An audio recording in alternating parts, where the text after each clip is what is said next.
Gentlemen, you don't see the tweet yet because we didn't go live yet, but now we're live here at the Heritage Foundation in the massive. This is where Megyn Kelly does her show. This is where did Bongino do a show here? Yeah. All the big stars have done a show here, and here we are now. I see it too. Yeah. In this fantastic room. There's also a logo for you can see V and an H, but because of my computer and the bottle of Eagle Rare, you can't see anything else. Look at that. There's the Heritage. Well, no, you still can't see it because of the microphone. But like we are here live at the Heritage Foundation in the premier studio, the Rush Limbaugh radio studios, and the big one at the end of the hall. Here we are because I've got E.J. Antoni, chief economist for the Heritage Foundation. I've got Sarah Parshall-Perry.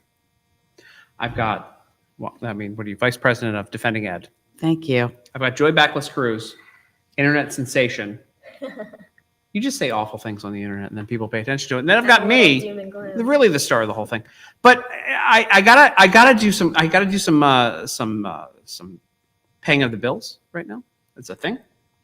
So right now, here's a message from our fantastic sponsor, the American Beverage Association. Our nation is standing up for American workers, restoring the pride of making products here at home. That's what we do every day. We're America's beverage companies, making American products with American workers in America's hometowns, delivering brands that have been enjoyed for generations, creating good-paying jobs, the kind that require only a strong work ethic, because we believe in the promise of America and the people who make it great. Can you maybe turn off the audio from your phone while we're sitting here doing this? I have an ad read to do. That'd be really nice. Sorry. I'm so sorry. Today's episode is brought to you by one of our sponsors, the American Beverage Association. You guys have been seeing these videos, have been playing all week. And I just want to tell you a little bit more about them. A lot of people are talking American jobs these days, which is great. But our friends at the American Beverage Companies have been walking the walk this whole time, providing good paying jobs, the kind that only require strong work ethic. Jobs that make it possible to raise a family, put down roots, and build a future. They always have been and always will be American companies making American products with American workers all across this great country. 275,000 Americans, that's right, nod your head at this. This is powerful stuff. 275,000 American workers across all 50 states show up. I can't have, you guys should also be in on this. Okay. And doing a little shaky. Yeah, thank you. 275,000 American workers across all 50 states show up every day and put in an honest day's work to help make America great at America's beverage companies. Learn more at wedeliverforamerica.org. That's wedeliverforamerica.org. There we go. You've done the thing. I did the thing with the stuff. Yes, you did. Now let's talk about the stuff that I want to talk about with you. Okay. We're going to start with Sarah Perry. Because whose title you forgot, but it's fine. What? You forgot my title, but it's fine. Well, you're vice president at Defending Ed. Thank you. Well, former senior legal fellow at Heritage Foundation. I got a memo that I said I was not to acknowledge you in the building for any kind of previous work here at. Okay. Did you get that? No. Oh, that was just. That's unfortunate. They said don't. She left the place, so don't say anything about her. All right. Pop, did you get that memo? Yeah. See, Pop got the memo. It's got it right here. I love you for all of your work with I've got my product. Do we have a close up of me? Project Did I ask for a 2025. close up of me in this? The this mug. show? Switch July 1st. Does that mean Project 2025 is technically halfway over? It is halfway over. We have begun to take over the world with, there we go, with that Project 2025. Yeah. What a time. Yeah, get 50 years of Heritage Foundation too, by the way. There we go. What a time here at the Heritage Foundation. Being successful in conservatism. Has conservatism been this successful ever, by the way, before we start digging into things? So that's a really great question. I think the last time it was successful was in the Reagan era. Yeah. Because it was big tent conservatism. And it brought in everyone from the log cabin Republicans to the libertarians, and they found a home in the notion of individualized freedom and limited government, limited executive authority, and the power to the states. I think it's been a long time coming. Yeah. Frankly, and we're not quite there yet, but we're headed in that direction. We are. Yeah. And this administration is very much anti-administrative state. Listen, we saw probably 3 or 4 different Supreme Court opinions that said specifically, you have exceeded the congressional authority that you were given in the actual statute itself. West Virginia versus EPA, right? The premier decision in which the Supreme Court said, you can't unilaterally impose billions of dollars on businesses for a carbon emissions tax without giving us statutory authority to do just that. And then, of course, we know Liberal Right Enterprises versus Raimondo, that killed what's called the Chevron deference. That is deference to the administrative agency. It literally went, guys, no longer are we giving you the opportunity to interpret the laws as you see fit. If you apply them, it is our dictate, pursuant to Marbury versus Madison, dating all the way back to the late 19th century, to interpret the law and say what the law is. So finally, they've cabined the executive. We saw a runaway executive with the previous administration. With an auto pen. With an auto pen, which, I mean, if that is not a statement about exactly the leadership of our nation under this previous administration, I don't know what is. So we were growing the administrative state, and we were growing it with essentially somebody who was an AI reference of themselves, which is pretty damning. Can I just say, by the way, and I will, I make jokes to you guys, and obviously when I'm online, I don't think people get it when I do these little, when I knock you two, when I talk about you guys on here. But right now, sitting at this table, I think is the preeminent legal scholar who can speak to anything like Supreme Court, anything legal that's coming through with this administration in a manner in which everyone can interpret it. And the guy over there that I've never seen dressed down, I will lie and say that I've never seen you in a sweatshirt outside Does he of this own place. jeans? Maybe. TBD. I don't know. I'm not sure. TBD. I'm not sure. But the guy who has explained things to me, economics, I've said this before, my worst course in grad school, I went to grad school, I was terrible at it. I had a terrible professor.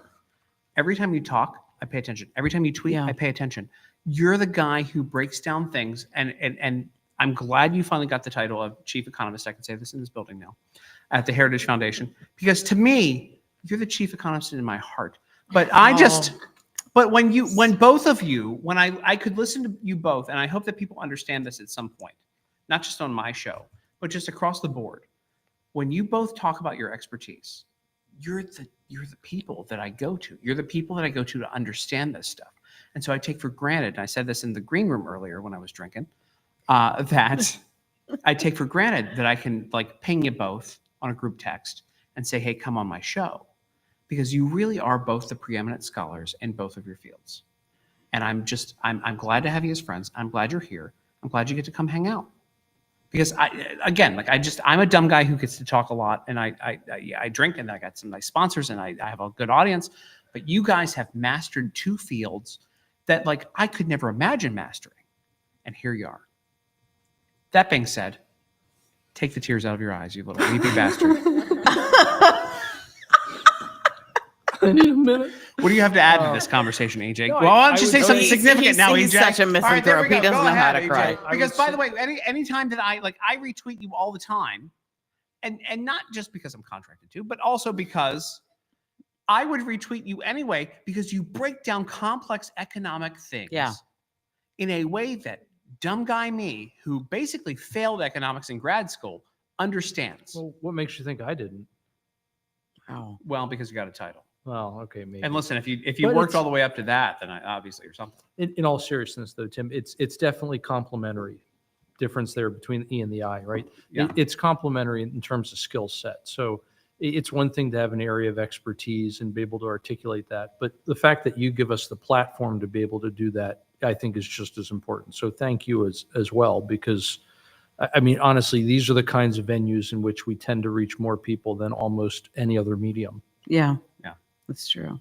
Well, look, but again, like you get somebody like me who happens to make dick jokes enough that people pay attention to me. And then in the middle of Which Richard is this? Sorry. Yeah. I'm so the lower one. And so I make enough jokes that people pay attention. And then in the middle of them paying attention to the dumb stuff, I hit them with the smart stuff with you guys. And it balances out. And I hope to educate people with my platform. And you're the educators. So I hate to tell you that. You're the boring people, but like you're still but you're not boring to me because I'm a nerd and I understand this stuff. Yeah. So there we go. Anyway, what do you got, EJ? What's new in your world here that we want to talk about tonight? Oh, the big beautiful bill. Yeah. That's new. Let's go. Not much new on tariffs, actually. That's kind of been we've kind of been I think holding steady on that front. But in terms of the big beautiful bill, well, it's certainly big. I'm not sure how beautiful it is now that the Senate's gotten their way with it. They've made some improvements on a few things. Maybe I'd say the tax situation has gotten better on net. Then some things have gotten worse, but some things have gotten better. So probably better on net there. The energy stuff, a lot of those changes were pretty lousy. They really gutted, unfortunately, a lot of the things that would have really clamped down on the green new scam garbage, all the solar and wind subsidies and all the other ways in which we're wasting taxpayer money on all kinds of green energy boondoggles, right? So very mixed bag. It was really heartbreaking to see them. That I think it's the Planned Parenthood funding is only taken away for a year, which is terrible. So we'll be right back to, funding child sacrifice after a year. The Medicaid provisions were, the reforms there are a lot weaker, including in terms of financing illegals with that program. I got input on that one. Good. Would love to hear it. Another one was what they did with hospitals. Are you familiar with the whole provider tax thing? No. With Medicaid? This is insane. You are? This is the one instance in which somebody says, please tax me more. Right? Because as you know, whatever they pay in that provider tax, they end up getting back 3x up to 9x because of the crazy Obamacare provisions where we're literally paying hospitals who treat able-bodied working men who don't have a job but qualify for Obamacare, where the program just pushed them all into Medicaid, right? So literally the hospitals threw a fit that this provider tax was going to go down because it would mean they got taxed less, but it would mean they got reimbursed by states less. And then the federal government just comes in and backfills all the money that the state spends on this. So the compromise they essentially struck was that all these rural hospitals are just going to get tons of money now directly from the federal government, essentially, to replace what they're not getting from the provider tax. So things like that, really, I think, it waters down the savings. The bill is going to cost more now. It's not going to bring in as much revenue because some of the pro-growth provisions also got watered down. It's sad. It's unfortunate. At the end of the day, though, you got to deal with the political reality, which I hate having to acknowledge as an economist, but it is what it is. You got to pass. You can only pass what you can pass, right? As Reagan said, I'd rather get half the loaf than nothing at all. So the alternative to the bill is doing nothing. What happens if we do nothing? Well, we get a $4 trillion tax hike on the American middle class starting in 2026. That's bad. The debt would actually go up faster than if we pass the bill. Even if we pass the bill, the debt's going to keep going up. The deficit is going to get worse, at least for a period. But it would be even worse if we don't pass the bill. So those are basically the choices that we're left with. So I view it as, all right, step in the right direction, but it's not enough. It's necessary, but not sufficient. You need much more in terms of tax relief, and you need much, much more in terms of spending cuts down the road. So we've got to pass this thing, right? That's where this goes. But just as is, not good enough yet. Right. That's right. Does it pass the House this week? Do we get it on the 4th of July? Is Trump signing this with fireworks going off behind him? Like what happens? Here's the problem with that. And I'm a monetary scientist, not a political scientist, so take this with a grain of salt. But from what I've heard from different congressmen, they're looking at a lot of the changes that were made in the Senate. They're saying these are non-starters. These are not the things that we agreed to when we made our deals in the House, right? They had a whole bunch of compromises to try to get the Freedom Caucus on board, for example, to get the SALT Caucus on board. And now that the Senate has made not just tweaks, but some substantive changes in order to just get 50 senators on board, I'm not sure they can wrangle up enough votes in the House to pass it as is. In other words, if they have to make substantive changes here, pretty significant changes, the process means it's going to have to go back to the Senate for them to okay those changes as well. And you have to ask, what changes are they going to make that will get enough House members on board that won't also tick off at least one senator who previously voted for it? Oh boy. So So- I don't know. Maybe it gets done by Friday, but I wouldn't put money on it. This is kind of for everybody. And by the way, I don't get to you, Joy, because by the way, when I was complimenting you, I saw the replay here on my screen. You looked miserable. No. She I'm just looked not. really troubled that I was complimenting you guys and said, And no, not me. you're very beautiful and stunning and smart or something. All right. But No, I'm just honored to be here and maybe be You like a should be. voice for like the Gen Z who are, carrying on this legacy. all right. Well, which is very, very Yeah. important. And actually germane to what we're going to talk about with UPenn. we have Mm. a really fun conversation to have about I UPenn. know. But no, so are we getting it? Are we going to get this big beautiful bill? I don't. It just why aren't things? Here's my question to you guys, and then you as well, because I think you'll agree with me on this. Why can't we just break the stuff up and vote on these bills individually? Part of it's because you're limited in terms of how many reconciliation packages you can get through Congress. So that's a big problem. So you're going to have to combine things because of that. The other issue is, and this is where people have asked, why don't we just have a clean debt ceiling increase, right? Yeah. If you do that, you can't go through reconciliation. You got to go through regular order. That means 60 votes in the Senate, which means you got to get Chucky Schumer on board. And the only way he signs off on that is if you give him a bunch of spending that he wants. So you have to do it this way. So that it's just there's a lot of moving parts here. And unfortunately, as much as it would be great to do regular order on everything and to do normal spending bills, right? What is it, 12 spending bills or whatever on each individual area? You can't, unfortunately. It's not the political reality, whether it should be or not. That's just, unfortunately, that's where we're at. Will we be this way forever at this point? Is the back and forth going to stick this way? Because I just feel like I don't see where there's a breaking point where we get to where we start working together again. It's a good question. I think it would require the left and the right having the same goals. And again, look, I'm kind of out of my depth here, so bear with me. But I think things radically changed in this country when the left and the right no longer agreed on where they wanted to take the nation.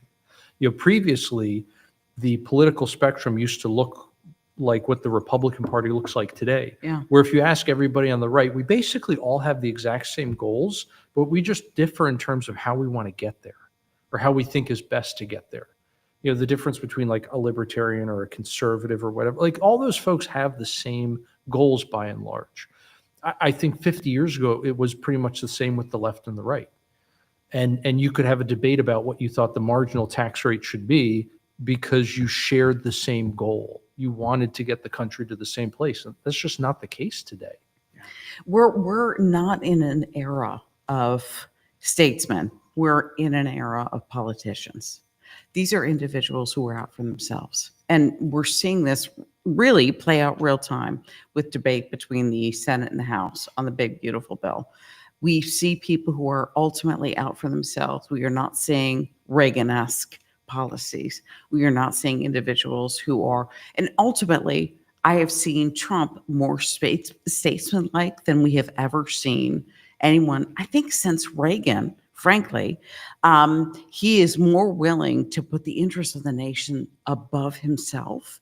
And that indicates to me that this is a possibility that we could ultimately change the trajectory of the entire nation on the whole. But EJ's right. I mean, I think this is a political battle, and we've got multiple interests at play. Part of my frustration is the fact that there is a funding of abortion through Planned Parenthood. There's a funding of Medicaid provisions for so-called gender-affirming care. There are multiple provisions that bother me in the version that is passed the Senate, going back to the House. I have really big concerns about that because we're going to cement ultimate political realities that are major, major culture war issues. But to be politically sort of, of the moment, we also have to recognize there are certain things that we can and cannot do. So it's better for us to have, as EJ said, half the loaf than nothing at all. Joy, you haven't said much.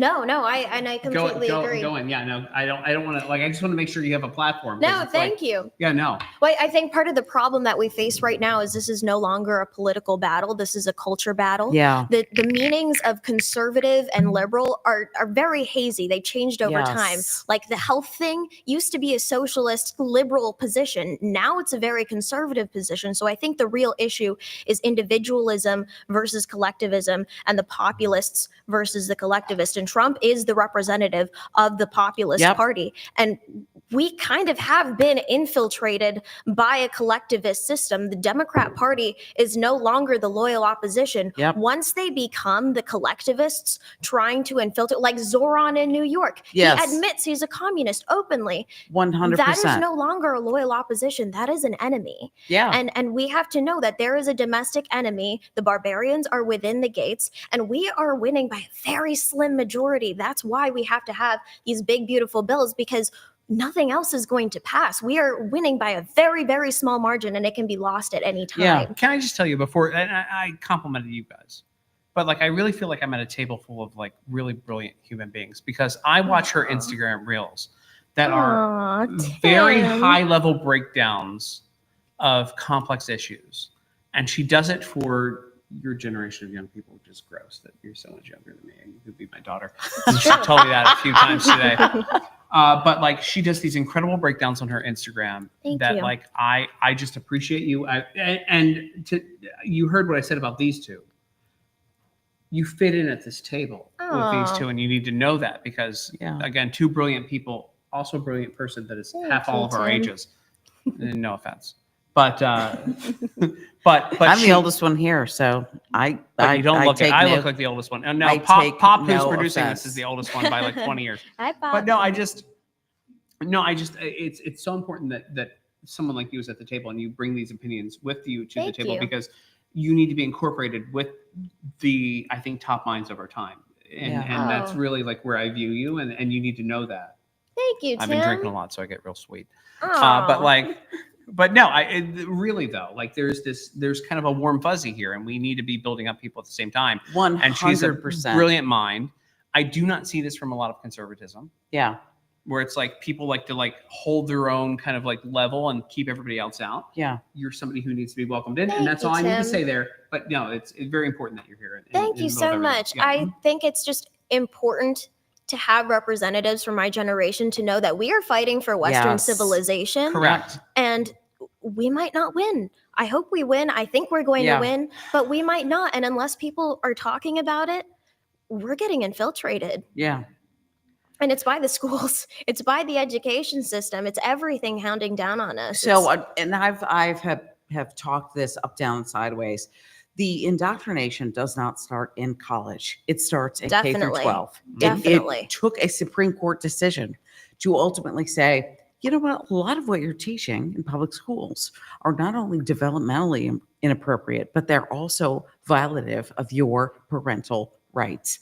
This is a significant impact, I think, on public education. I am unwilling, and you and I have talked about this before we got on air. Mhm. I will not cede the entire institution of public education to the left as long as the institution of public education exists. And I love school choice. I love parochial schools. I love charter schools. I love online academies. It's great. 90% of American kids go to public schools. right. We have to meet them where they are, and we have to ensure high quality, value neutral education for Definitely. every single American kid. And that is something I feel passionately about, because it's not just encapsulation of the sort of liberal mindset in academia. It is K through 12. And you capture these kids Yes. who have fertile minds, you capture them early, and then you've guaranteed yourselves progressive Democratic voters who are union aligned going into the future. That is not something I am willing to stand for. Yeah, and this is a tough one for me, because I think there needs to be a standardized curriculum and we also need to know that the people teaching this curriculum are coming from a socialist perspective. So it has Yeah. to be something foolproof that anyone can teach and is neutral in that way, even if there's going to be, a little bit of a socialist agenda snuck in there because, that's just the person teaching it. And we have to know that. But, with Common Core and everything, it's still Yes. there. Why is nobody targeting that? Why aren't we changing the standard curriculum? So the teachers unions have been working toward essentially standardization Mhm. and ideological indoctrination since the 1950s.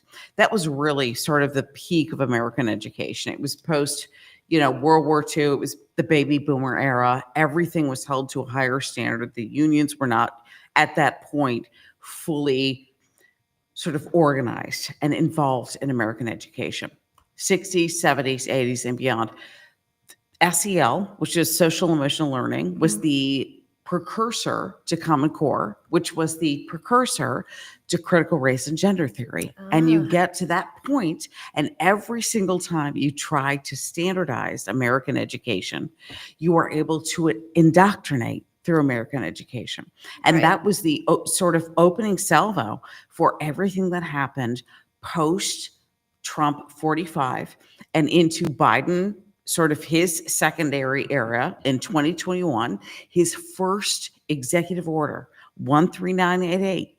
It was every single agency head should take sex discrimination laws and regulations and expand them to include gender identity and expression. That is more than 100 federal laws and regulations. That is a significant impact on what happens in American governance. So the Trump administration has had to ultimately rewind the clock on every single one of these provisions, whether it's healthcare, whether it's housing, whether it's education. And today, just today, we saw an exceptional statement from the Department of Education. Linda McMahon saying that they have come to a resolution agreement with the University of Pennsylvania, one of the small Ivies, who has agreed not only to revoke its Title IX trans-inclusive policy, but to issue personally responsible apologies to Paula Yes. Scanlon and to Riley Gaines, who were the swimmers on the team with the sort of trans-identified male, William Thomas, by the way. But this is one of the situations where I go, this is truly, for conservatives, it is a watershed moment. Definitely. We either we take it and conserve it and utilize it, or we don't. right. So I want to read this. So this is the letter, and I have it pulled up here on the screen to Paula Scanlon from Penn Athletics, which is insane. It's by the way, amazing. that it's coming through. It's amazing. Amazing. It's insane. Yeah. Dear Paula, on behalf of Penn Athletics, I am writing to you regarding the Penn women's swimming 21-22 season. As you may know, the U.S. Department of Education's guidance on NCAA policy on transgender student athlete participation have changed, and Penn has adjusted its practices accordingly. Under Department of Education guidance and the NCAA's updated participation policy for transgender student athletes, effective February 6, 2025, and issued after the release of the U.S. Presidential Executive Order 14201, former Penn student athlete Leah Thomas would not be permitted to compete as a member of Penn women's swimming team. Yep. Again, like crazy to me that they just shouted the dude out. They did. Yep. While Penn's policies during the 2021-2022 swim season were in accordance with NCAA rules at the time, we acknowledge that some student athletes were disadvantaged by these rules. No shit. Yeah, no kidding. We Seriously. recognize this concern and apologize to those who experienced a competitive disadvantage or experienced anxiety because of the Oh, changing man. policies, aka a man dressing in front of you with his stuff course, out in of course. the locker room. We also have updated our records to reflect the rules change. I bet you have. Penn is dedicated to providing a wide array of athletic opportunities to enrich the educational experience of our students, while at all times complying with federal law and NCAA rules and policies. We thank you for your contributions to this community. Oh boy. Thank you for your attention to this man. Yeah, Thank you for really. your. Come on. Can I just Like, say, go I ahead. was saying off air too, I have had the honor of having a run in with Will Thomas in the bathroom. That is a large human being. Were you at a urinal with him, or like how does that work? So I went to Drexel, which shares a border with UPenn. And I'm younger, so he was already graduated. I don't know what he was doing there, but he Hanging somehow, out with the girls. I guess so. He somehow hanging came out. into Yeah, the hanging Drexel out, Science Building. I was washing my hands in the bathroom. He walks in, massive human being, sits down at the stall. I still see the top of his head because he is so large. And he finishes. He goes to the sink next to me, washes his hands. He kind of gives me a little look and he leaves. And I was like, well, that was just me and a 6'4" man in the bathroom together. And I guess that's okay. Crazy. You didn't take a selfie? No, I didn't. I should have. No. Like that pervert in Disney who takes selfies in all the bathrooms. Oh, what's that one's name? Right? Isn't there's a guy, right? Who's Oh, going yes. around to the Lily Tino. he goes Lily around Tino, to yeah. in all the women's bathrooms Yeah. and is taking pictures. Who, by the way, Pervert. has made an entire career Oh, out yeah. of just essentially like, He's huge on TikTok. 100% into driving people into misgendering him Yeah.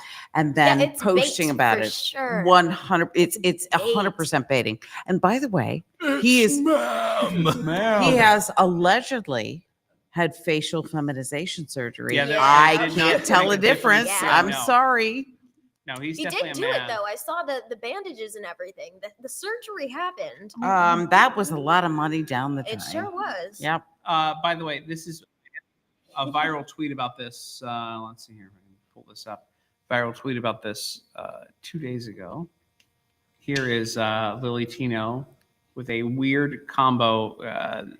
Anyway, just listen to this. Trans women aren't women, then is this big croissant not a croissant? Wow. The croissant wouldn't pretend to not have a dick.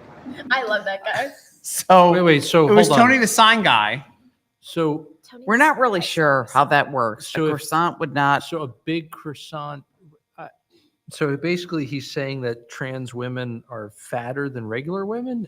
Like the bigger croissant They're is bigger than a butterier, maybe regular they- croissant. I'm very confused. Butterier. If you have a gluten allergy, they fuck with you. I don't know. This is just. Again, I'm very confused by this, but also this is a video I shared of Tony the Sign Guy. I Do need you guys more know Tony the Sign whiskey. Guy? Tony the Sign He's Guy. pretty so great. funny. He's Yeah. pretty LC great. so Signs? funny. Yeah. I don't think so. I don't think I I'm wonder familiar. how to Oh, make me you a sign. should. He's a great So Tony the follow. Sign Guy, like he wrecks every woke leftist known to man. I He's don't know. amazing. He is. But he's not even trying to. He's just like a funny guy. It's very easy. Using yeah. it as Very business easy to do it. Here, advertisement. So real quick again, we'll play this video again. And I'll go back to us, but like Trans women aren't women, then is this big croissant not a croissant? The croissant wouldn't pretend to not have a dick. Anyways, look at this sign right here. A better sign for greater business. This love sign this comes with a guy. loose design, with exquisite vinyl placed on the This is so surface, and with entire LC Signs. I think he's Chinese, isn't he? Like Yeah. I think so. Yeah. That's fine. That's fine. I'll order a sign from China. I'm okay with that. You No, know he's what pretty bothers great. me? He is great. Yeah. As long as it's not a beverage. What do you mean? Well, I thought you only bought beverages that were made in America. That is true. I'm very big on. I've never had a good Chinese or Japanese whiskey, to be honest with you. Oh, actually, no. Oh. Japanese do make some good whiskey. No, but also like no. What? When we And talk the about Scots, no, let me tell you the something. Scots. You make the best. introduced me to one of The them. let me Scots tell you make the something. best No, let me whiskey. tell you That was the Kamiki, right? Yes, it was the Yeah. Kamiki. But when I go for a soda or an energy drink, I Mm. think about American beverage companies. Mm-hmm. 275,000 people go to work every day Mm-hmm. to make America great, Mm-hmm. EJ. Mm-hmm. And it's because of America's beverage companies that I'm able to have my Celsius or my Monster to get me woken up in the morning, Tell me more, Tim. to have my Coca-Cola or my Pepsi, depending on what I get from the fountain. I don't want to hear you laughing, fucking John Pop in the corner. Pop's getting a kick out of it. If you had a sponsor, Our you'd be- esteemed producer, yeah. John Pop, That would is be cute. laughing But in the American background. as you can see here behind the beautiful Sarah Perry with a hole in her shirt. What? Can you just move it over? Just scoot it over and get the American Beverage Association. Wow. Driving solutions together. That's American Beverage. we're working here for America, and American beverage companies are working for America as well. Again, 275,000 people, very seriously, 275,000 people go to work every day making American-made products. I mean, like Coca-Cola, That's a Pepsi. 250,000 people. Yeah. Like, Yeah. That's a lot. That's a lot of folks. people. Yeah. And LaCroix, or LaCroix, depending on how classy you are. I do love my LaCroix. LaCroix. I love I hit it. my Celsius. That's another one. By the way, when I went and toured Nicole Shanahan's office, when I do the What's in Your Office segments, Oh yeah. even the founder of Maha, she had Coca-Cola in her fridge. And she pulled it out. What? Does RFK know? Actually, But it was Coca-Cola Well, not with the RFK actual Jr. sugar in it. So it was Mexican Coke. She had like the bougie stuff. Does that make it okay? It does make it okay because there's actual sugar in it. But like all look at Pop. Pop is He having agrees. he's I having know. a conniption over there. He's having a great time cheering It's along. not, it's not corn syrup, it's sugar. that's right. Like it's real, Yeah. real stuff. Yep. And nobody. He's like the second to your Jimmy Fallon. You realize that, right? Yeah, oh yeah, no. I know. It's Yeah. amazing. And I'm just telling you right now, like the American beverage companies, again, 275,000 people. You've got companies like Dr. Pepper out of Waco, Texas. Yes. Happy to go hang out with them anytime and drink my Dr. Pepper. I have no problems with that. I got no problems with soda. All right. Okay. I don't know how to move on. There's no segue from that. American beverage companies. So how That was about a that good web? Buy them. transition. Buy How that about soda. the economy? The whiskey economy? Oh no, they Just the broader economy. Could we Actually, no. So the whole alcohol economy has Yeah. gotten really, really interesting the last. can't talk few about it years. because the Distilled Spirits Council doesn't sponsor me yet. But the American beverage, All right, fine. we I won't I talk want to about it. know what kind of SCOTUS wrap up we can talk oh about. no, yeah, okay. Listen, let me tell you something. I mean, no one's talking about the Free Speech Coalition versus Paxson case. Kind of a big case. It is a big. Let me tell you something. When Yeah. I think big SCOTUS decisions, ISDs. I think Sarah Parshall Perry, and I Do you? just have a hole in my heart as the media fellow for strategic communication for the Heritage Foundation. Okay. I think to myself, we let her go. Gonna have an email about that tomorrow. You certainly are. You are 100% going to have an email on that tomorrow. Wow. But here's Wow. but here she is. This show is kind of the Wild West. It is. It is 100%. Like we I need figure it more out as we're booze. going along. We are 100% figuring out as we go along. But Sarah Pour Perry. whiskey in the meantime. When I- What's going on here? Here's my person when I want to, and the thing is, I charge everybody for retweets on things. It doesn't matter if I believe in it or not because I'm a sellout. But not this one. It's important. She sends me things in my DMs all the time. Please retweet this. Oh, I need Because it's important. It's actually important. It is. You're the one that sends me things. And I hit the button on it immediately. I I don't even need know. to see what it is. Because it could be you're some disgusting so simp picture that you're just sending out there to get people to like click on your boobs. But gross. No. No. you send me real things all the I time. do. Because I want, yeah. so here's the thing. Every single Supreme Court term, I always think, oh, it can't get bigger than this, right? This 2022. is this the biggest one. This really, I've been cheering, I have to tell you, I think it's one of the biggest ones. and I've been cheering because of you breaking it down. Please, yeah. Yes. can we get it? Can we just get it? Pop, can you go get the camera just focused on her? Please, thank Do you. I need to move? Do I need to scoot back? Yeah, I don't know. Get out of the way. You're dressed nicely enough to be in the camera with her. Thanks. You know, once I figured out that the Supreme Court was taking up a number of culture issues, I thought this is such a sleeper term. No one was paying attention to the fact that, for example, the Supreme Court determined that South Carolina can restrict state Medicaid funds for Planned Yeah. Parenthood.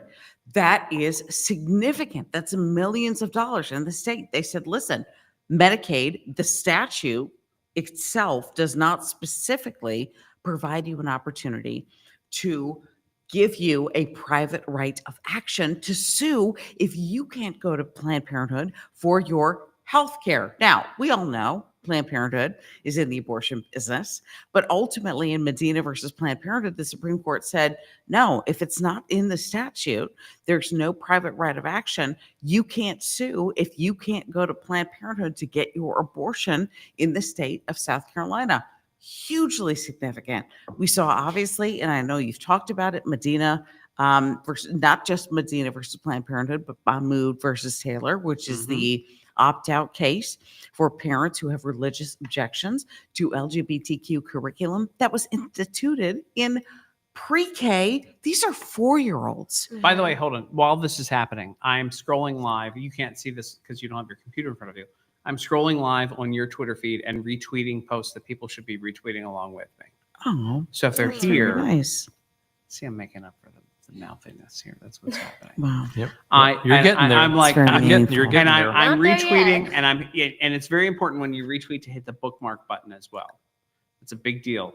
Wait, so what is that? Yeah, why? it's the little. The it's blue I actually know better- what it it's is. better I'm for just the asking algorithm. why it. Oh, wait. So if you bookmark something, It's like lubing it up. really? Yeah. Oh. Yeah. So now, Interesting. is there a point at which you get like diminishing returns? Like Nope. if you're Nope. bookmarking too Nope. many things? Nope. Really? Nope. As of right now, because Interesting. nobody hits that bookmark button, because you're saving it technically for yourself in the future. It's a heavier weight than just retweeting or liking something. So when I go and like and retweet something that I'm reposting, I hit that bookmark button as well. And so while you're talking, I'm going through your feed with all these great things, which I've, by the way, already retweeted a bunch of. And I'm going through, and it's like I'm obviously a big fan. I'm hitting the retweet button, I'm hitting that like button, I'm hitting that bookmark button, and people should be doing that for everything. Please get me to 13,000. I understand. Listen, Followers but here's the tonight. thing: numbers don't matter, especially in both of your cases. And I'm going to say this Yeah. for a reason, because the right people for you to influence policy through already follow you, and they know to follow you. That's true. And not only do they know to follow you, but they're scared of you. And so that is a big deal because you two, again, we're friends, but I know who you are. And everybody a few blocks away on Capitol Hill from where we are right now, they know who you are too. And they are watching because they know how influential both of you are in both of your fields. So I'm just saying, like, I can retweet you all day long, and I hope that people do, and I hope they follow you and whatever else. But as far as it's called micro-influencing, where you are the top people and the key movers in your industries follow you, you're both the top of your industry, period. Did you know that, or did I just break that to you? No, you just, well, for me, Yeah. Yeah. for me, you just broke it to me. Yeah. The chief economist for the Heritage Foundation, who was on Fox News every 25 minutes. Yes. I ended up doing 2 today. And then you actually. do a charity case when you go on CNBC or whatever else. I hope they give you a gift basket when you go on there. like Squawk Box. Yeah. I'm doing you guys a favor yeah, here. really. And then the person for not only just education and then Title IX and everything else with like women's rights and everything else. Again, Fox needs to have. By the way, I know very well from someone who is a real scumbag yet good person, who's a big PR person. He did my show one night. Suddenly he got booked on like 9 other shows the next day. So I know who watches the show. It's just, are you watching? Are you paying attention? Are you listening tonight? That's all. Yeah. A scumbag but good person. Yeah, I like scumbags that are. That good sounds people. like I'm just picturing the Venn diagrams here, not to get too Kamala Yeah. Harris-y. But, Will they steal Wow. it? Will they steal it? Is in the middle. okay. And like if okay. it's sitting out long enough, I'll Mhm. take it. Mhm. Yeah, go ahead. That's for you. That's your bottle. That's Wow. actually your gift bottle tonight. That is a hell of a Safeway purchase. But no, honestly, you go through here. What is this? Were you Where rolling is up? the special Safeway that you talk about? I still can't 2 fathom miles away? that this is available miles away. in DC. Yeah. So we both live in Arlington. Yeah. Right. And Virginia and DC, never the twain No, we're shall not going to meet. say which state. We're just going to say, could be anywhere. Arlington, Texas. Could be Arlington, That's Texas. We that's don't know. exactly right. Mhm. That's We don't know. exactly right.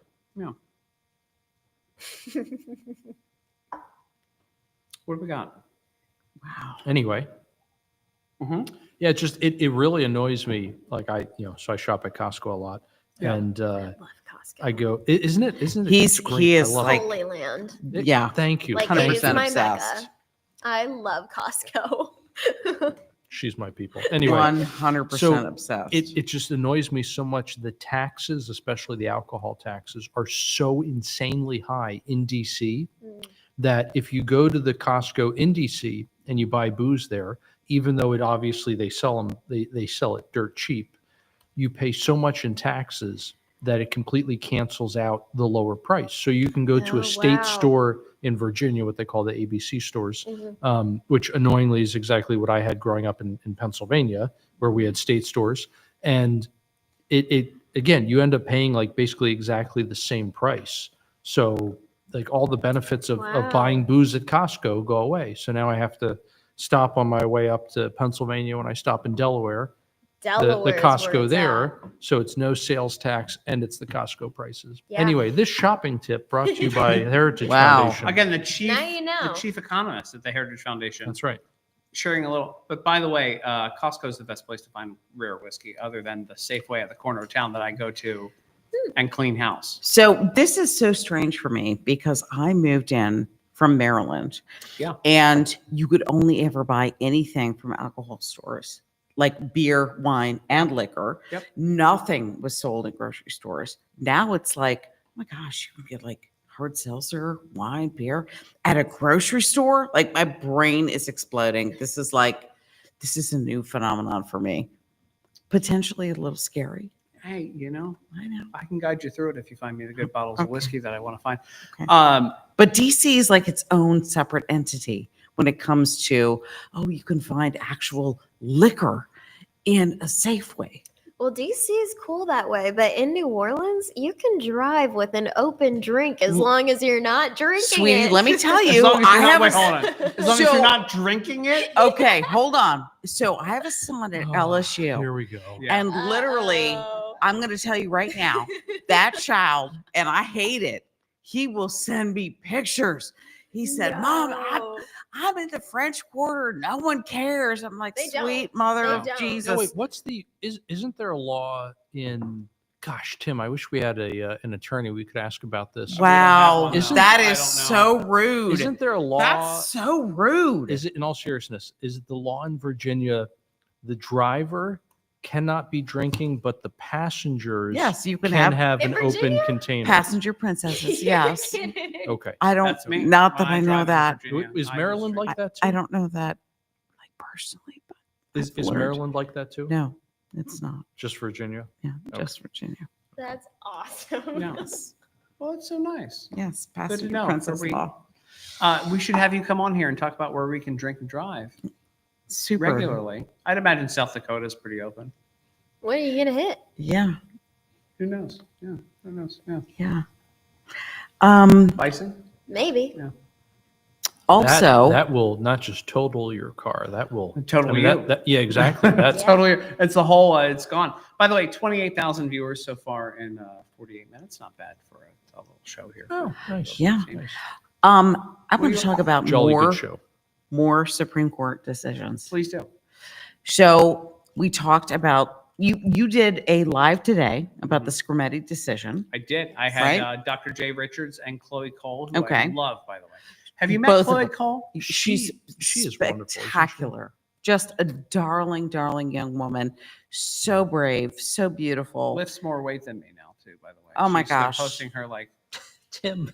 no, but she's been posting her like photos of lifting and talking about the weight. It's embarrassing. She is such a darling, and she stood out front at the movement where sort of there was an apex of we need young women and we need young men to say we cannot continue in this lifestyle. We were lied to. Our parents were lied to. It was essentially Munchausen syndrome. We were not given full cognitive consent to be able to say this is something about which we really have deep concerns. No young woman or no young man for that matter at 13, 14, 15 conceives a future fertility. They do not think, I'm never going to be able to have kids. I'm never going to be able to nurse a child. I'm never going to be able to carry a child. They're not thinking of that at 15. It's the same reason we have things like drinking laws, right? You can't sign a contract or buy booze or buy cigarettes or buy porn or register for the draft. These are significant impacts that, for whatever reason, the gender medicine gambit told America was fully, essentially ignorable. That we could say, well, they can't do these things because the Supreme Court has said they're of limited intellectual and sort of maturity capacity, but we will let them go through a voluntary double mastectomy. So now we're looking at young women like Chloe Cole, and I'm thinking, she's younger than my own son. And she's finally saying, I had no idea what was in store for me. That is probably one of the most significant impacts of this particular Supreme Court decision in the U.S. versus Scrimetti opinion that the Supreme Court issued. Now, I will tell you, I do think, and I've said this, I wrote this for a recent Civitas piece, I think the Chief Justice is finding a middle way and does not want to touch whether or not transgenderism is what the Constitution conceives of as a so-called suspect or quasi-suspect class. Those types of classes are considered requiring of incredible heightened scrutiny. Heightened scrutiny means you're automatically not at the lowest bar of this is a obviously constitutional state restriction. You are somewhere between the bottom bar, which some people have said is low enough to trip over, to the middle tier, and then the strict scrutiny tier. Strict scrutiny, that is First Amendment, infringements on free speech, religious liberty. These are the things that we think of when we sort of hear strict scrutiny. But these individuals who are transgender have argued that they are like women, that they are sufficient to require heightened scrutiny because they identify as men, when in fact, the Supreme Court has never held that women and transgender identified men are the same level of suspect class and both require heightened scrutiny. The Supreme Court in Scrimetti did not touch that issue. That was disappointing, I think, for me. I didn't know that. Right. So that was disappointing for me because I really thought the Supreme Court had an opportunity to say, by the way, you are not entitled to heightened scrutiny as a transgender individual. Now, Justice Thomas addressed it. Justice Barrett addressed it. So they issued concurring opinions that were extremely significant that specifically said, you do not have the same discriminatory history. You have not been historically disfranchised like those particular women for whom Title VII, Title IX was passed. That is going to ultimately, I think, in the end, end up back at the Supreme Court. And the only cases specifically addressing it were 6 that were remaining on the docket. And the Supreme Court granted what's called GVR, grant, vacate, review. So it means we're sending this right back to the Supreme Court. The lower court that originally handled this, you're going to look at it, you are going to take a look, and you are going to remand it and ultimately determine whether or not this is constitutional based on what we've already determined. So there's a lot, at least six cases, probably more, specifically related to whether or not there were protections for transgender individuals under constitutional law. Wow. Yeah. So it could be a huge case in the fall as well. I mean, this is an incoming term. They have 2 cases in front of them on petitions for cert, both of them on whether or not there is a constitutional right to object to schools socially transitioning minor children. Wow. Do parents have a right to object to that and to sue school districts to overcome what's called qualified immunity for state employees? Those are going to come back to the Supreme Court. They're already pending, and it will come back with a vengeance. The Supreme Court, we know, we answered the question about curricular opt-outs in Mahmoud. The question of Scrimetti was the state has an interest in being able to legislate and protect minors who can't fully consent. And there's no equal protection analysis here. But at bottom, this issue is only going to get more intense for the court. It's not going to get less intense. And we're going to see, I think, another very controversial term starting on October 1st in 2025.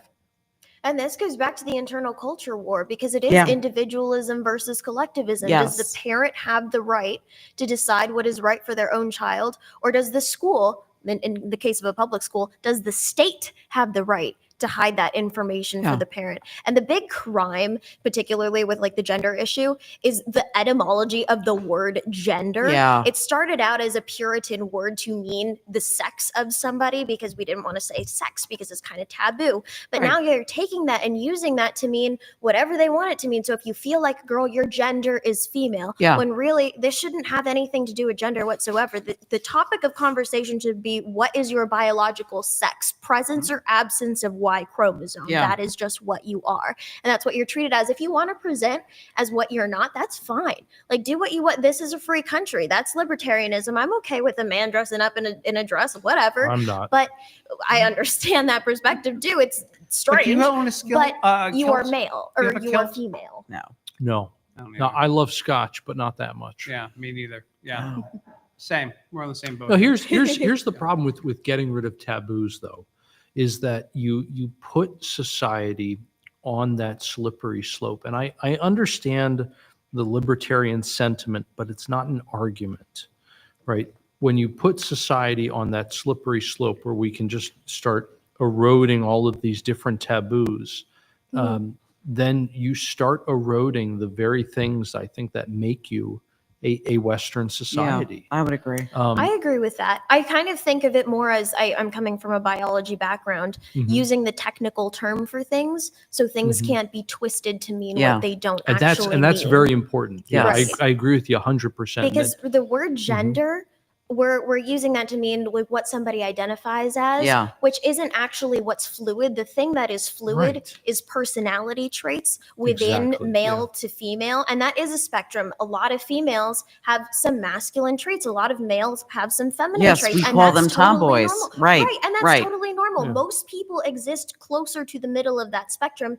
but it's just that almost 100% of males are on the complete masculine end, Right. and almost 100% of females are on the complete feminine end. That's the spectrum. It's personality and Sure, the expression of personality, but that's not what we consider gender. We're Yeah. confusing that with sex, and the left loves to run with the fact that we're talking about gender, Mhm. not sex, but and we're conflating it on the right, but it's kind of the opposite. They're taking that and, Yeah. and taking advantage of that word. Well, and gender was used in the 50s, 60s, and 70s because it was ultimately the synonym for sex. Right. Now we've seen the term gender appropriated by hard left progressive agitprops Mhm. who are using the term gender to be able to essentially enforce critical gender theory within public education classrooms and tell people Right. that gender is fluid, gender is a spectrum, when in fact, It's this confusing on purpose. it is that's exactly it. 100%. Right, It is right. ultimately ambiguous when it comes to whether or not this applies to an individual's everyday standard life and what the impact is in federal civil rights law. So I have been a civil rights lawyer my whole life. I started in employment discrimination law. I did some maritime and arrested ships, which is super fun. Highly recommend for those people. in Can we law talk school. about the Beanie Babies? Oh my God, At no, your we maritime can't. job? Wow. The Beanie Babies. No, You know no, the Beanie no. She had a collection of Beanie Babies that she had Wow, on her desk. I've spoken. When I too start talking much. about, every time I Spoken come too on, I much. talk about collections and my hoarding. Wow. Then she tries Oh, to that's so comfort unfortunate. me. What do you hoard exactly? Like people unfortunate. usually have a His house specific is things. insane. Like I know somebody, for You've example, been who there. hoards Yeah, I've been there. newspapers of all things, right? They can't bring themselves to throw away the daily newspaper Oh, that So they get. I had to finally throw away the newspapers. I had multiple copies of every time I was published for the first time in newspapers. Okay, but that's significant. That's something that pertains to But you I had as piles opposed of them. to. So I had piles, EJ. It was a whole thing. Okay. But now, the other day, I went and a friend of mine's brother wanted to get rid of his old toy collection from the 80s. So I bought the whole thing. Like Yeah. He-Man and She-Ra toys, like that I kind like of thing. Star Wars and Transformers, Generation 1 Transformers. Oh yeah, yeah, yeah. And so I came home with a couple of tubs of a couple of figures, you know, Yeah, cool. well, like a normal person would. Mhm. Just a couple of tubs of figures. Yeah. Millennium Falcon, big, yeah, Yeah. like a normal guy. Mhm. I don't think that's hoarding. No. Now, when no, we talk not at about all. Beanie Babies on a very successful Please, attorney's no, desk, please don't. Please don't. I was young. I was impressionable. I was doing maritime law. but were And they were investments? all- they But were did all but water-themed They were Beanie cash-in Babies. investments. I'm and so- now she's I'm probably about imp- ready to buy another house with those Beanie Babies. That investment. No, Beanie they're all Babies. gone. They're I all used to gone. collect Webkins. It's What's not I'm that? so glad to far hear off. you say that. It's Oh. they kind of are the same size as Beanie Babies. Okay. They're little Hmm. stuffed animals, and they have like this online code, and you can build like a Webkins world for them. So you build them a house, and you can play games. Like it's a whole online universe attached to By like the way, this stuffed animal. Interesting. Before we go any further, I just want to pull up this picture here of Chloe Cole lifting because I made the joke I earlier. saw that today. She's turning into a monster. That's good. Like, No, she She's looks very awesome. feminine, but she's now deadlifting or what- Yeah, what is she yeah, doing? 115 pounds, and she's that's almost her own. She said That's it's me. almost her own body weight. She's been grinding, like lifting. She's got a whole thing, big American flag, big gym that she's like doing some work in. She's turned into a monster, as this Chloe Cole. She's so A cool. feminine monster. She's the coolest. I think she's super cool. Feminine monster. Yeah, she's a monster to the left, and she's a monster because I know she can unscrew my head with her bare hands. It's true. Good. When we met her at the YWLS, YWLS. why was I at the Young Women's Leadership Summit? We don't Why know. were you? It's down the street from me, and I asked for free tickets, and so that's a thing. Okay. Mhm. You know, you just gotta go when you get the free tickets. What? Charlie Kirk gives you free tickets. You don't say no to Charlie Kirk. No. What did you no. achieve? Well, I went Met there. somebody? So number one, and I think the tiny nugget 2 here next to me can speak to this. I took myself out of the limelight when I went there, and I put over the nice ladies that I was with the entire You time. did. What did I Very achieve good. It there, was sweet. though? So nice. I always had a ranch water in my hand, which is Yeah. tequila, soda, lime. You drank the whole time. Yeah. I mean- this is a ranch water. It's called a ranch water. Now they make canned ranch waters, but my drink is Excuse tequila, me. soda, lime. Okay. What? I don't have anything there. I don't It's either, but I have I an figured open it would- keyboard on the $7,000 computer here that you just put a Wow. liquid over. I just no pressure there. What's Defending Ed's insurance look like? Anyway, but Oh my gosh. I went there, and when I realized, you know, so as a guy who's recently single, we don't talk about that on the show. You get an invite to go to the YWLS, and Right. you say 99% female. Holy moly! Why would I turn that down? Of You course. show up, and then everybody looks like tiny baby Joy and Well, tiny as you baby say, the Trinity. odds are good, but The odds are good, and then you realize they all look like tiny babies, and you're like, "This ain't for me. no, this is that's catching a case. It is catching a case." Catching a case. Yes, that would be statutory. But Wow. Holy guacamole. Hey, don't you love these heritage podcasts? Good Lord. why isn't he on that project? Oh, we listened to the last one. So listen, I went there and I realized what my role was there, and I happen to have this great young lady with me, and then Yes. also Tiny Baby Nugget, who is on the show on Sunday nights, where we get 90,000 views. This Love never it. hit that, but she is a Love star. it. She is. People look at her, they get goo-goo-eyed.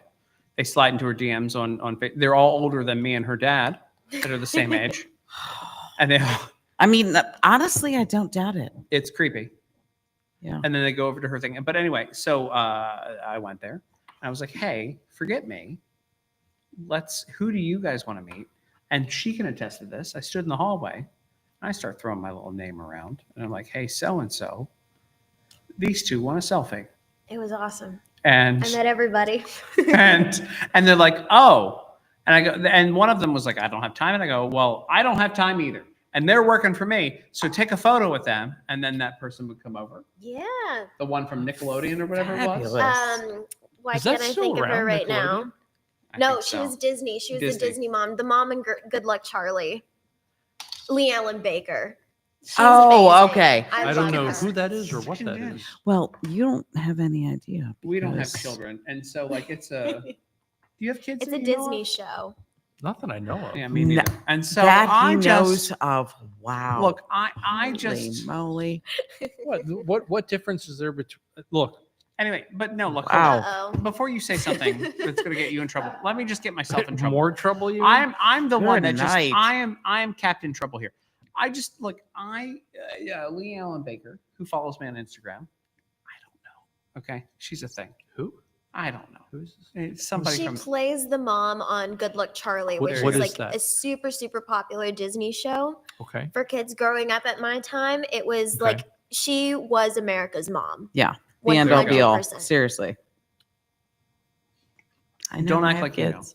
But so I have kids. so she's walking down the hallway, and I go, "Hey, lady, Mhm. these two want a selfie." She goes, "I have to go to a meet and greet," and I go, "I got to use these two for a thing. Can you take a selfie with them anyway?" And she goes, She "Okay." did. And she came over and had a whole conversation, the whole thing with them. But then across the board, then there was Alex Clark. Who can forget Alex Clark? Yes, I love Alex. Who's really the star of the show? She Who- does Is she with not Turning Point? Turning Yeah, Point. she- She's Turning Point, she's yeah. with Turning Point. Okay. Her Okay, podcast she- is Culture Apothecary, and I've seen every single one. Well, I can't speak to that. I feel like that's a life choice.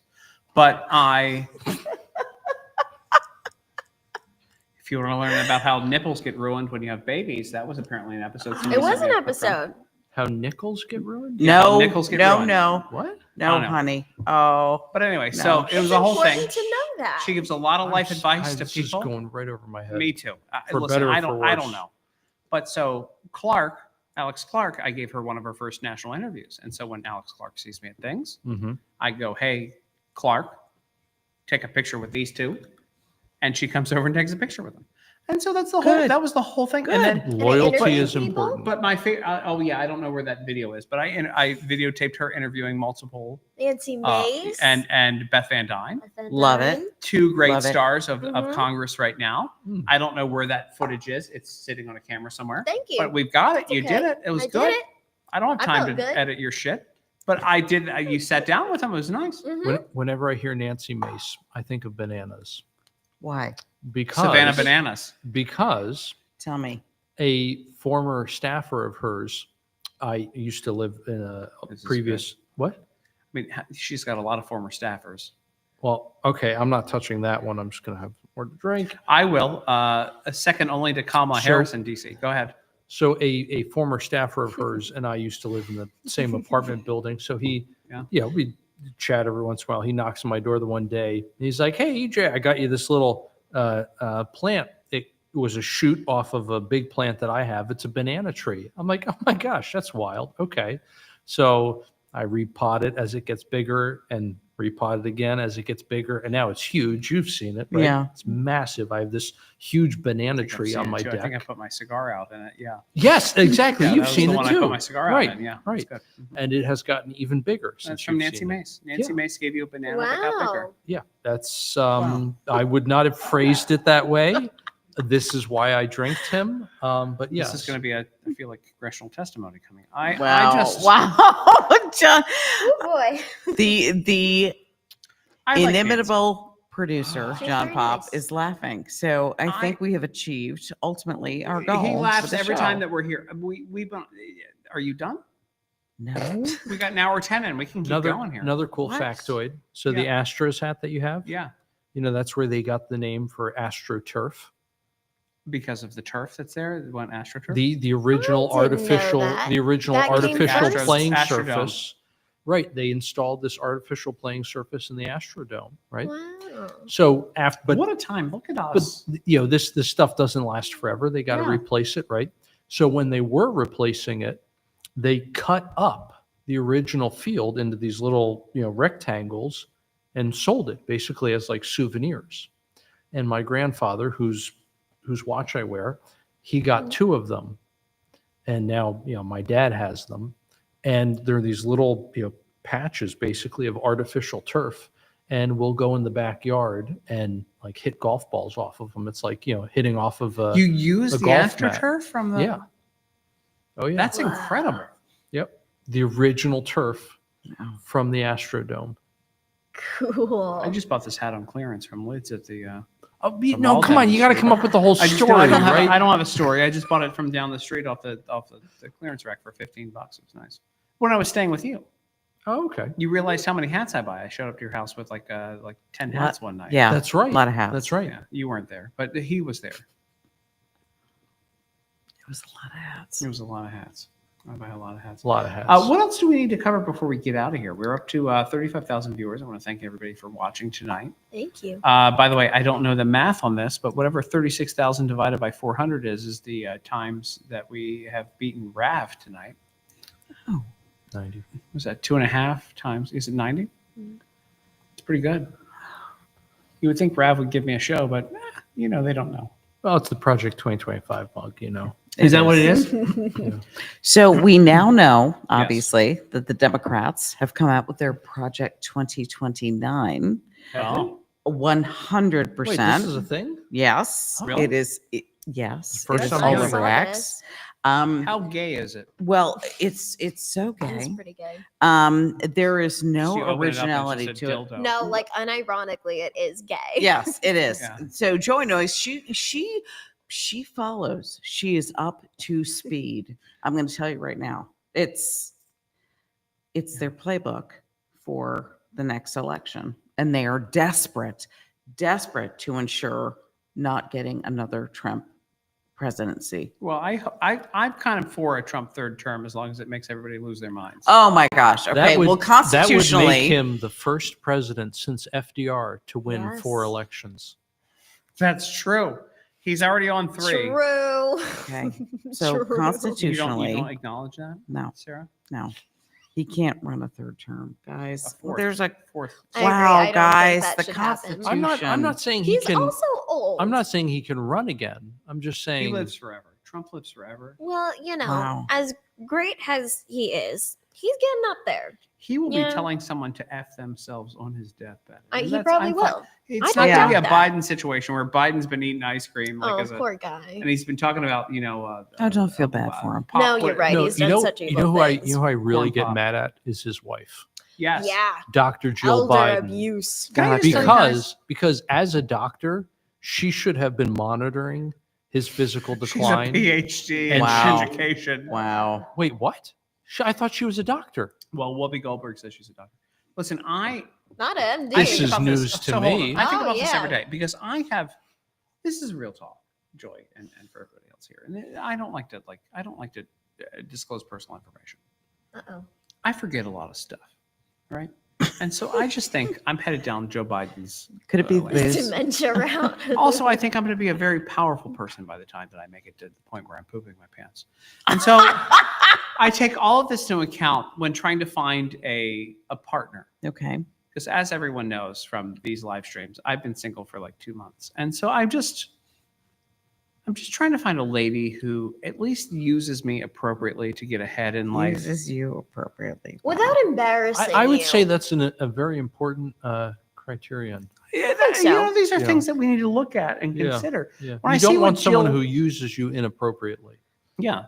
uses I- you But But if you could appropriately. use someone appropriately, I already That's helped somebody okay. build a business that was illegitimate because I was the base of it with her name in front. And I just, from this point forward, I just want somebody who, will at least hire somebody with my money to clean my diapers when I get old, and Yeah. take care of those G1 Transformers from Right, 1982 right. that I have. That's I'm not asking eminently for a fair. lot. Yeah. Age appropriate. Mm-hmm, Because Joe Biden, how much younger was she than Joe? I 10 don't know. years? I mean, enough to on. completely manipulate the presidency. Hold on. So Joe Biden is 74 I'm saying 10 years. and he's 82. So 8 8 years. years. So Okay. my ex was 17 years younger than me.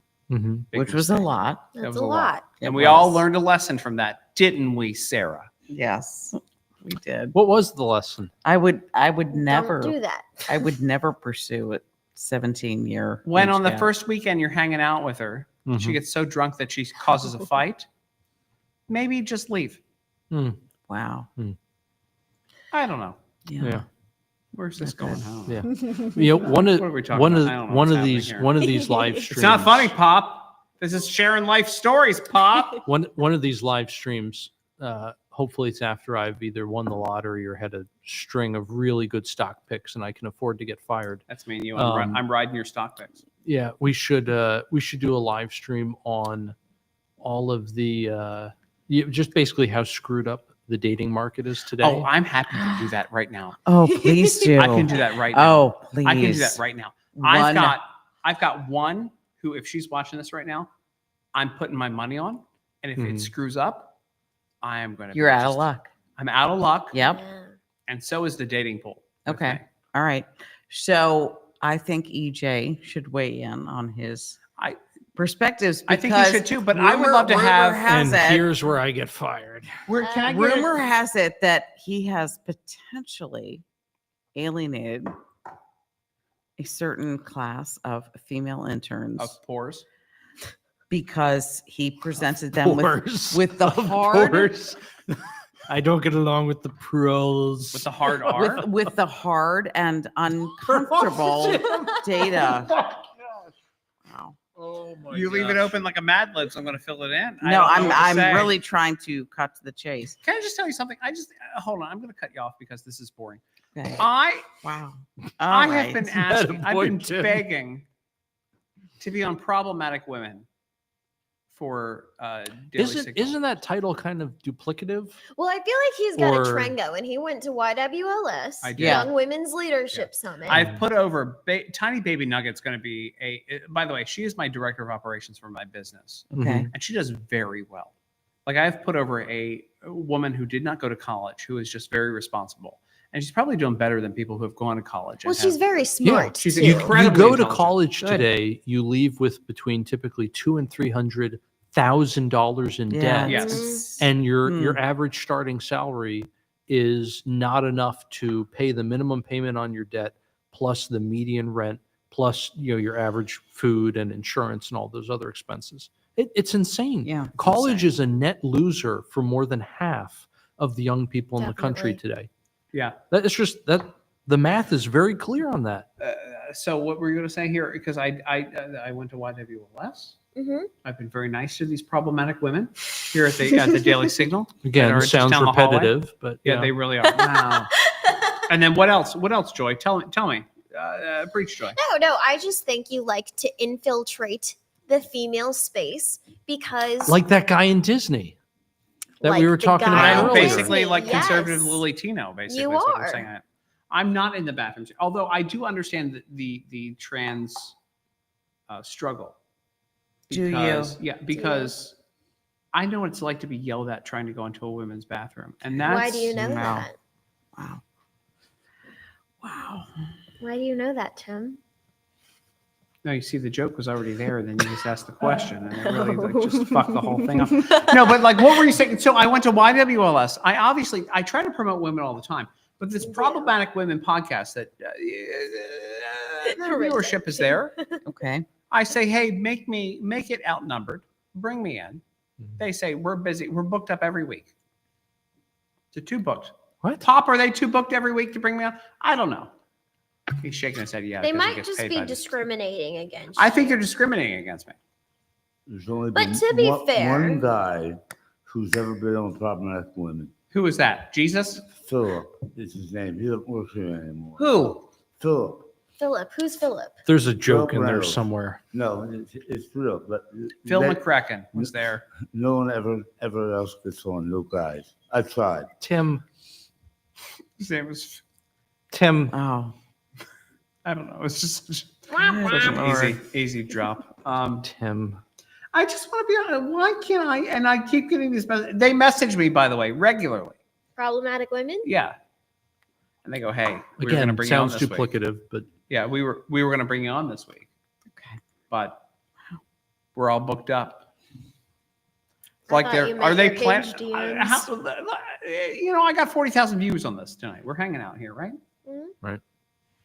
Maybe they shouldn't plan things because I just feel like I don't plan things. We get 40,000 views. Sometimes I get 90,000. I don't plan things.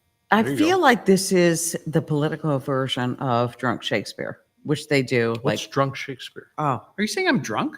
no, I do love drunk And who's Shakespeare? okay. So drunk Shakespeare. Some gay. Wow. Um, Probably. you take some of the famous plays. These actors, it's theater They get on the real round. drunk? They get really drunk and, Well, and they have to go through the entire play. And it's kind of hilarious. And I've seen a few clips. I would really like to go, but this is like All the, the world's political a bar version. and most of us are drunk. This is the political version. I of just that. Did I thread that needle? I'm a big fan of problematic women. I'm their viewer. I know. You date them too. Snap. I wonder what Virginia Wow. or Elise or the other ones say every week. Okay. It's nice that you don't even. It's nice that you don't even know their names. That's true.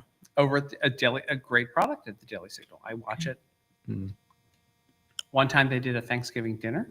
You want me to pull it up? I'll pull it up. They really? Yeah, they made Thanksgiving dinner. It was the saddest turkey I've ever seen in my life, by the way. Oh, wow. Oh, that's really sad. Oh my. Why gosh. are we worried about this again? Like I don't I'm know. not. I'm putting over This their all product. started because I'm of putting over their product because let me tell you something. I like the product. Okay, I'm a big fan. What's the product?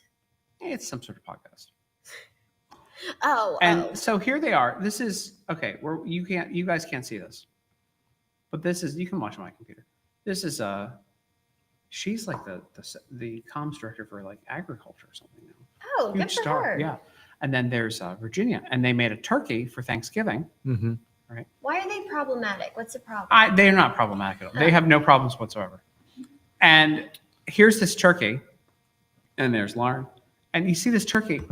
Mhm. I don't think the turkey's a problem. Is it That like turkey looks the dry. is It's it fine. is it like the I'll take turkey this from dry. was it National Lampoons, right, with Chevy Chase, Yes. where they cut it open Correct. and it just like Can kind you of just look? explodes? Hey, can you and look it's over? I know drier we than the don't have Sahara. a monitor here because Right. why would we have a monitor in $1 million studio? But can you look over? Just on my and just that's a sad looking. That's a sad looking. God, love it. Can you confirm? No. Is it a sad looking turkey? That's a sad turkey. It is, isn't it? That's It's a sad looking turkey.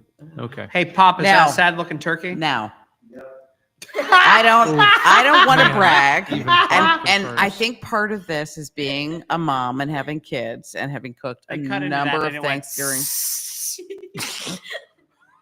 Guys, like It actually sucked the humidity out of the room. my They were like, we need some water. It's so dry. No. Go ahead. I'm sorry. all go right, ahead. so I'm gonna literally share this. Can I tell you? You know, people talk about like deep frying their turkeys and whatnot, Love right? that shit. Yeah. Our for- kid did it. For years now, I have actually done the turkey on the grill. Oh, Believe it or not. Ooh. So it's still in a roasting pan, yeah. right? Still baste it with, all kinds of nice oils and spices and, all the good stuff. But anyway, just keep monitoring the grill, always checking the temperature on it. And we've done that for years. The reason we do the grill instead of the oven is because my mother does an Italian Thanksgiving. Wow. And she does like literally a 9-course meal, most of which is, Italian stuff, not American, but whatever. And there's no room in the oven for the actual turkey. So the course. only heating instrument left in her house is Is the the grill. And I always volunteer That's to. awesome. That's to so man it. classic Italian home. I'm not kidding. Like it's sausage and meatballs is a course. Lasagna is another course. Italian wedding soup is another course. We start with antipasto. I'm not kidding. It literally is just a 9-course Italian meal. I'm And so in like 7 or jealous. 8, we basically shoehorn the turkey and mashed potatoes in. Just to make it hold on. official. I want to do this because I want to give them a fair crack. I'm going to share the most recent problematic women clip. Pops already lives in this shit already. And so hold on, let me see if I can do this. Can we do a? Okay, so here we are. This is the But most then recent. again, where are we? This is the most recent problem, and they had Mary Margaret Olohan, MMO? MMO. She's been at the White House press briefings. Used to be here. Left the signal for the Daily Wire, right? Indeed, she did. So they brought the sellout back. She was a daily caller, I think, at one point. So she's done all She's the been all the dailies. dailies? Yeah. She So just I've does the only done dailies. I've only done Daily Signal and Daily Caller. Mhm. Daily Caller paid me $100 a show for when I was getting 500,000 views an episode, and I said, "Eat a dick." Just But said thanks that in the thanks air. for my wow. start. But eat a dick. Gosh, you just But said here we that are. in So the here we air. are. This is Elise Tim, McHugh. tell us how you really feel. I don't, I don't have any emotions towards things. So this is Elise McHugh. It looks like, and they have, by the way, hey, Pop, why don't we have the nice teacups for this show that they have on Problematic Women? What do they keep them in a closet? Teacups? Oh, yeah, those are nice. They're all locked up. They're all locked up. Yep. Just in Is that case. is that because problematic Well, women you do steal have a nice things? cup. Well, Problematic Women, they steal. Yeah. They steal. Yep. Is that why they're Yeah, problematic? yeah. So they got to That's lock them part up of it. afterwards. So this is Mary Margaret Olohand. Oh my gosh. This is why I drink. I want to say something I can't say. Sarah's like, okay, honey. You're That's fine. gonna end up saying it. When Is I got, the when I point. got single, somebody was like, This hey, is you just wanna a meet delaying somebody? tactic. He's going to yes. say it eventually. Yeah, I'm not. I just, and this is Elise McHugh asking her. Who's a Elise question. McHugh? She has Is she social also media at at the the White Daily House? Signal. No. Oh, she's a Daily yeah, she's Signal. over, Okay. she's like See, I literally work 200 here, yards but I down the don't hall. actually know anyone here. Because I you're a wish, I misanthrope. wish I was in that position. Here we go. Here's Elise McHugh asking Mary Margaret Olohand MMO. MMO. about her life or something. I don't know what this is. I've never seen this clip before, but Oh. this is Well, we're going to problematic women. venture We're learning about into this problematic women. together. Listen, while we're out here getting numbers on the show, I figured we could give them a little nod. Here we go. What do you have in your bag that you bring to the White House, to the Oval Office? What are your go-tos for what? You know, I think about that actually. When you go to the White House, what do you have in your bag? Weapons, cocaine. No. 50 cal. I got patted down by one of the hottest cops I've ever met in my life at the White House Holy going into the West Wing. Moses. I Oh, just, yeah. I feel like Really? Just a tiny little nug. who is in nug? charge of this A little nug. What's a podcast? nug? She's My like a God, 5'2" nug, please. What's a nug? Oh Lord. a little nugget. Oh, nugget. Nug is short for nugget. Okay. Yeah. So Please, tiny please, baby someone nugget. take control of this podcast. Okay, all right, here we go. Anyway, but what do you think? What do you think What? Mary Margaret Olohand has in her purse? You might I don't this. know. You're a The woman. keys, credit cards, Credit cards? Tampon, maybe? Probably. Might be that time. Girls gotta Um, do it. A girl's gotta Let's do find it. out. I would say MAC press powder. what? Matte press Oh, powder. maybe. What's Yes, that? MAC, MAC press powder.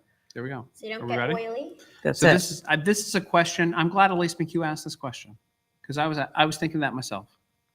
Here we go. Were you? Problematic women. What's in MMO's bag? What's in your bag? Wow, that's so cool. They call her MMO. They Did you did? know this? Wow. Did you know that? No. I don't want to cut off this clip, Yeah. but here we are.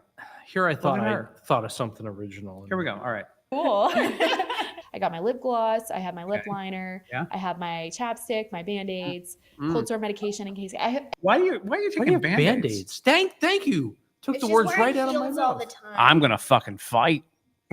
I need Band-Aids because I'm gonna Blisters. fight. It's a heel thing. Blisters. I think it's Yeah, a heel thing, blisters. honestly. I do Yeah. too.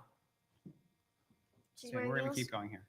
everything I could possibly need. And I was like, Mary Margaret, I'm so proud of you. I would never Yeah, have a little bit of expected this. everything. You need to know, do do you have a stylist? Do you have a makeup artist every morning? Daily Wire does have Do you think? Oh, Daily Wire does have a stylist. Why don't we have a stylist here? a stylist. I don't know. What is her style? Harsh.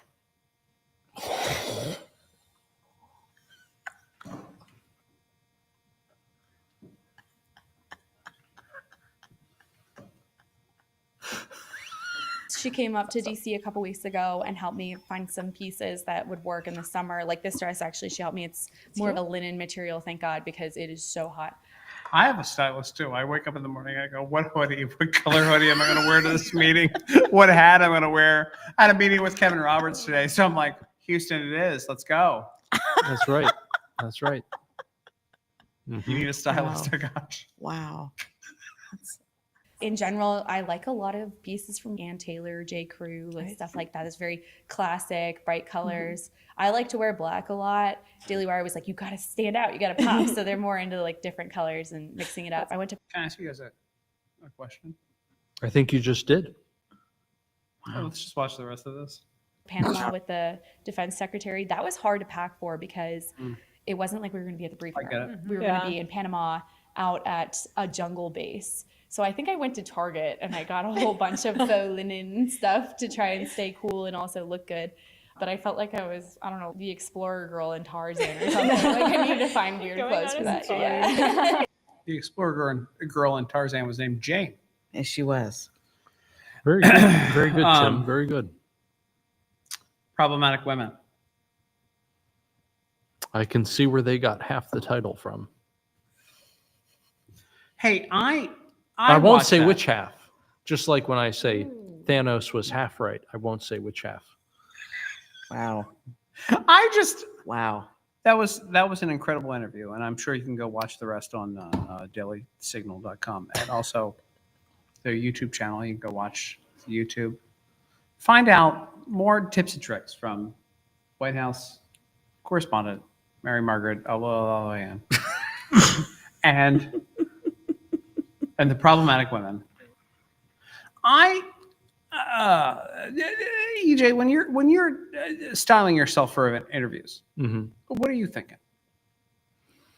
Do you start with the stopwatch and then, or sorry, the pocket watch? And I'm thinking, what could you have done in the 1920s? I love your look. By the way, Because I love frankly, I think that was actually the high point of men's fashion in the United States of America. After the 20s, it's like we got to the Depression and everything just went downhill. Can I just tell you, I agree with you. But I dress like a hobo to insult the entire system that we participate in. But I can appreciate that. Yeah. Yeah. But I totally agree with you. When you're watching people like get on trains and go to baseball games and like the whole thing, and they're like dressed like to the nines. I mean, you're looking at guys who are riding the New York subway, watching the Dodgers, right? Back in the day. They're literally on the subway and they're wearing double-breasted suits on the way to watch a baseball game. Yeah. You know, I always think to myself is when they named the subway originally, they probably the first thought was Underground Railroad, and they were like, no, bad idea. Dear Lord. Sarah, when you think about fashion, do you think hole in my armpit, or like where are you at? Where are you at on outfits that you wear? So I think I'm big on expressions of femininity. I like women to look You like always women. look great. By the way, I just want to tell you, I've never seen you, and I've seen this guy out of the three-piece suit. I've never seen her look bad. Well, that's Whoever very she dates, kind. what a winner. I know, know. right? Because this What like a winner. Seriously, what a 'Cause lucky guy that must be, right? a brilliant mind. By the way, you are a problematic woman because you're mouthy. But I am mouthy. I am 100% Is that mouthy. what makes them problematic? no, I think it's probably because they worry about what Mary Margaret Olayan has in their purse. And then they ramble on about nothing. Anyway, go ahead, Sarah. So I think women should look like women. I am not about modern fashion that asexualizes everything, Yeah. that becomes, some sort of, amorphous, androgynous perspective. Which is of- disgusting, by the way. It's disgusting. Yeah. And Jaguar tried that for their own. Oh, good God. Oh my God. Oh. And their Jaguar stock, ad. their stock right. tanked. Do you know why? Because people who have the money to afford a Jaguar, which by the way, my uncle had the capability of doing, he was a stock trader. EJ will appreciate this as somebody who's an economist. Traded on the Chicago Board of Trade, bought a Jaguar, said it was the worst car he ever bought. Sorry, Jaguar. It, at the time, which is about 25, 30 years ago, was very, very difficult to manage. Said, this is ultimately the imprimatur of luxury.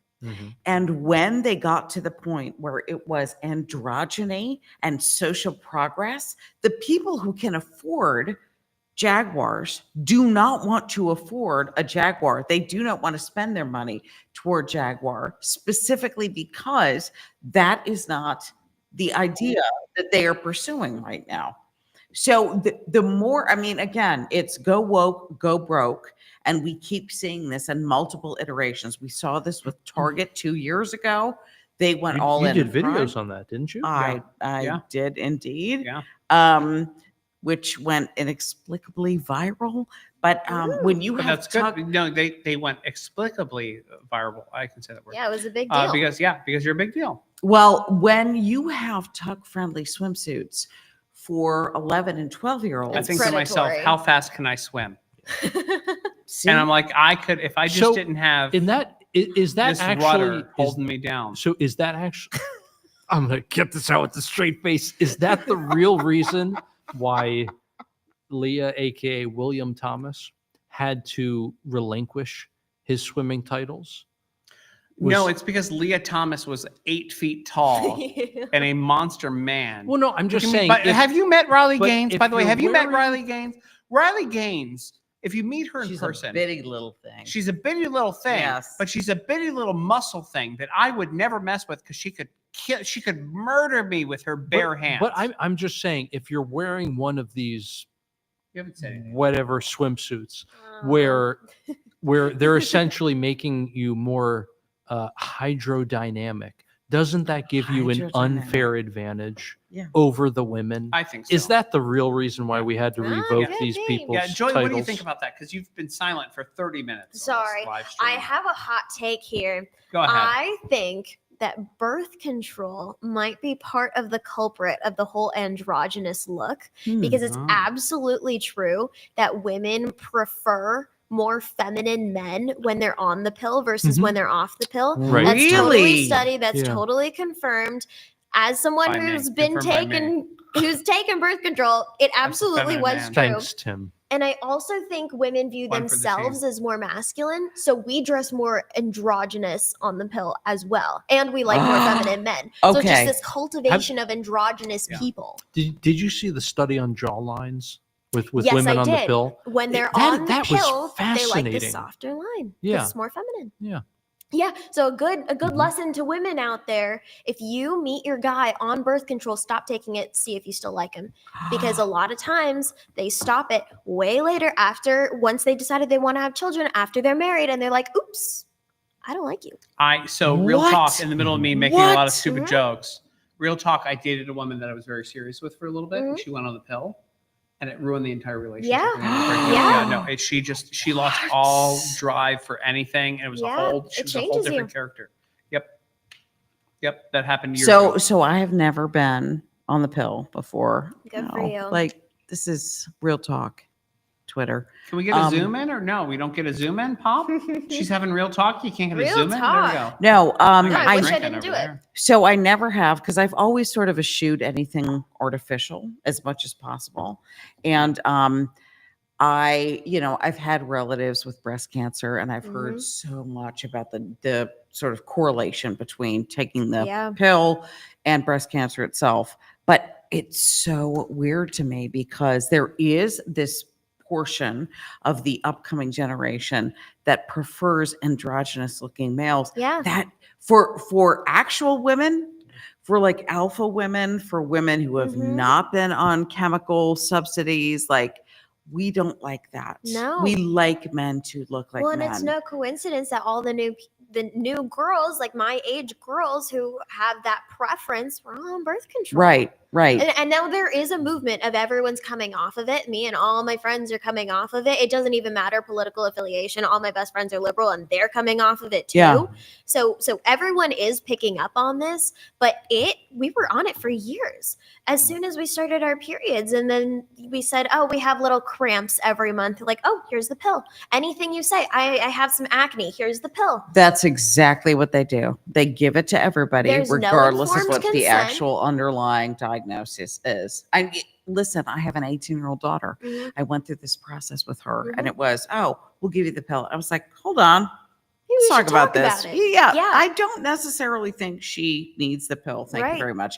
And this is, again, I mean, I'm from a different generation, but no one said to me, "Oh, you should really take the pill." Like, Mhm. okay, I don't want to put an extra hormone agent in my body, but I will say this: I think women of quality can recognize men of quality. They want Definitely. men who are providers, who are masculine, who are, you know, they take a leadership role, they open doors. Like this is, and I say this, okay, X, as a distinct alpha female, right? I'm the oldest of That four you kids. are. I agree. I am, right? So I'm the oldest of four kids. I've been a single mom for many, many years.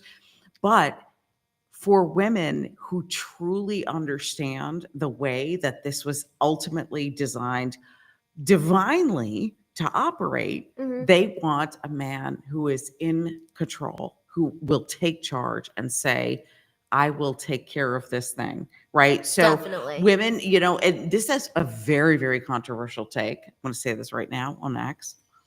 I have been sort of a leader in a bad marriage, but ultimately a woman of character, of value, of valor wants a man to lead. She wants to be able to 100%. say, I'm going to 100% trust him to take care of this. Like I can step back so that he can lead because that is the way things are supposed to be, which is very, I mean, for me, it's controversial because I don't think it is. No, I don't know. think you're When right. I found my fiance, my cortisol levels went through the floor. I'm great now. I used to be so neurotic, and Yeah. I am a different person. I really am. Yeah. And I think that also speaks to the fact that we're a bisexual species. It takes two. We're not incomplete without the other sex, but we're not there is something missing when we don't have our person. And I think that's very apparent in how we operate because the extreme feminine and the extreme masculine, you know, we both need somebody to balance each other out. well, I think that's the way that God designed it, honestly. Yeah, absolutely. Yeah. Absolutely. I I think feel like it's we great should for have both sat. people. I feel like we should have had separate. It should have been guys on one side and women on the other. Wow. That being said, listen, I pulled another one of these problematic women clips. Pop's ready for this. He already laughed. Oh, great. He knows what's coming. He doesn't. He doesn't though. I'm I having like. more to drink. I just want to have this. It was the left warns against addressing MAGA. This is problematic women. I'm gonna Oh, turn is this this up. like conservative makeup? Problematic women. I don't know. Cut 666. That's a big thing. Like Republican hair, Republican makeup. Like that's I a don't big know. attack. So the New York right Times now. had an article. Can I wear a sheath dress without looking like a MAGA woman? And Sheath so dress? the problematic You know what that women is? from the Daily Signal. It's basically like I a covered single this. piece dress that zips up the back generally, but Okay. kind of body conformational. So, you know, single color generally. Like hugging dress. I don't like See, that. John, I don't like that John Pop. John just made Pop some sort of knows. grumble- Everybody grumble in this noise. room knows right except now? for Like a you. weird- like, I don't Body understand. Maybe I'm conformational. missing Does that just something mean here? it's form fitting? It's Yes. very, yes. It's Okay. form-fitting. Why can't you So just that's say what a that? sheath dress is. I feel stupid. Yes. Okay, well, I don't know. Wow. All right, so here's the problematic women. Left warns against addressing MAGA. Can't wait to hear what they have to say. God forbid. God forbid I you think look it's like a just MAGA you woman. today, Virginia, in the sheath dress. Wait, Yeah. how?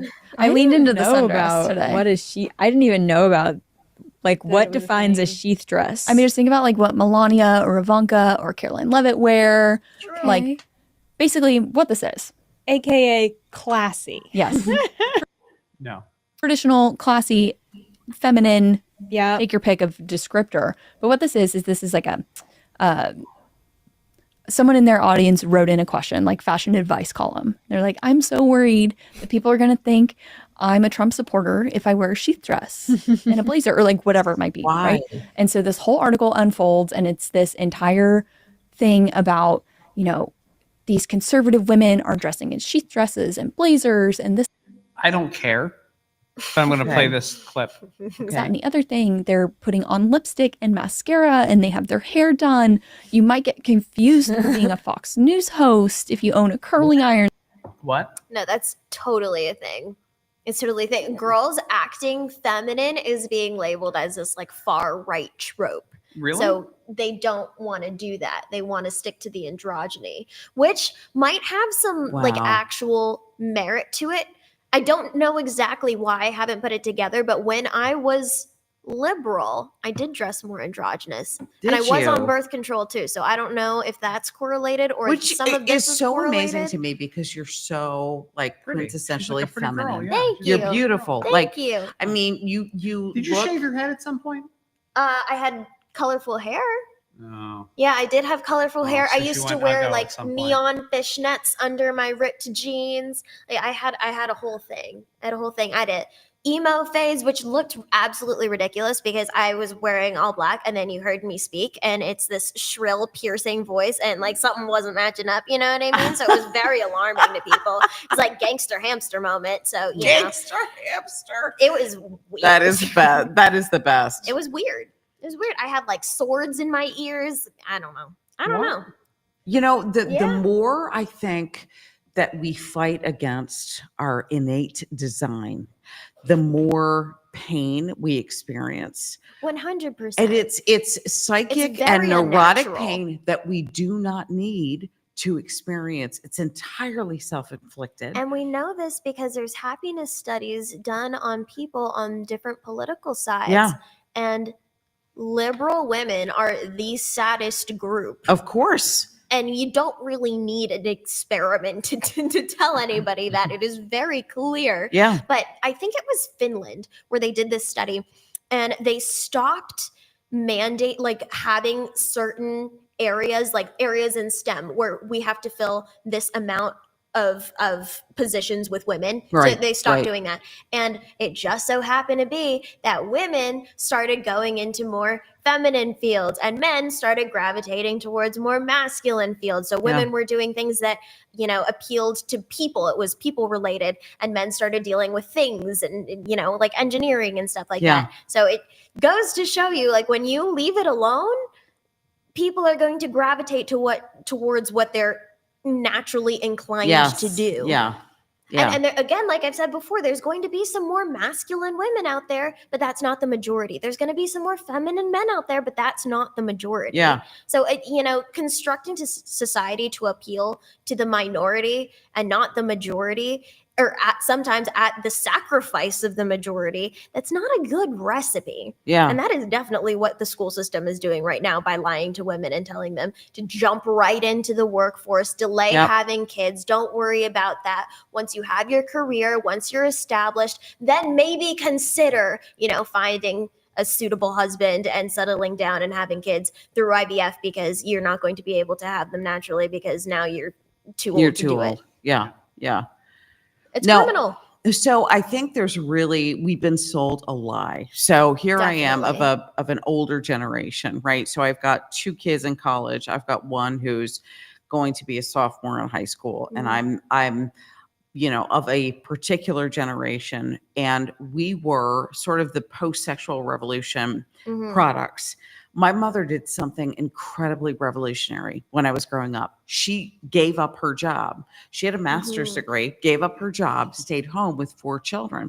And her imprint on my life helped me understand kind of the role of someone who could be simultaneously incredibly brilliant, but also very wifely and Yes. very sort of geared toward caretaking and Yes. geared toward raising children. And it was the whole, I'm going to bake as lasagna. I'm going to make you cookies after you come home from school. Like, we're going to sit at the kitchen table. We're going to Yeah. go over your math homework. Definitely. And that was a radical notion in the 60s and 70s when I grew up, because we were seeing women burn their bras in the street, Right. saying we want, you know, equal pay for equal work. We want equality in Right. all aspects. And listen, I'm not going to entirely denigrate the feminist movement, because Me neither. we've ultimately garnered some good things, which is to say, equity in employment, right? No sex discrimination in employment, and equity in education. Right. Two huge areas, right? And we know there's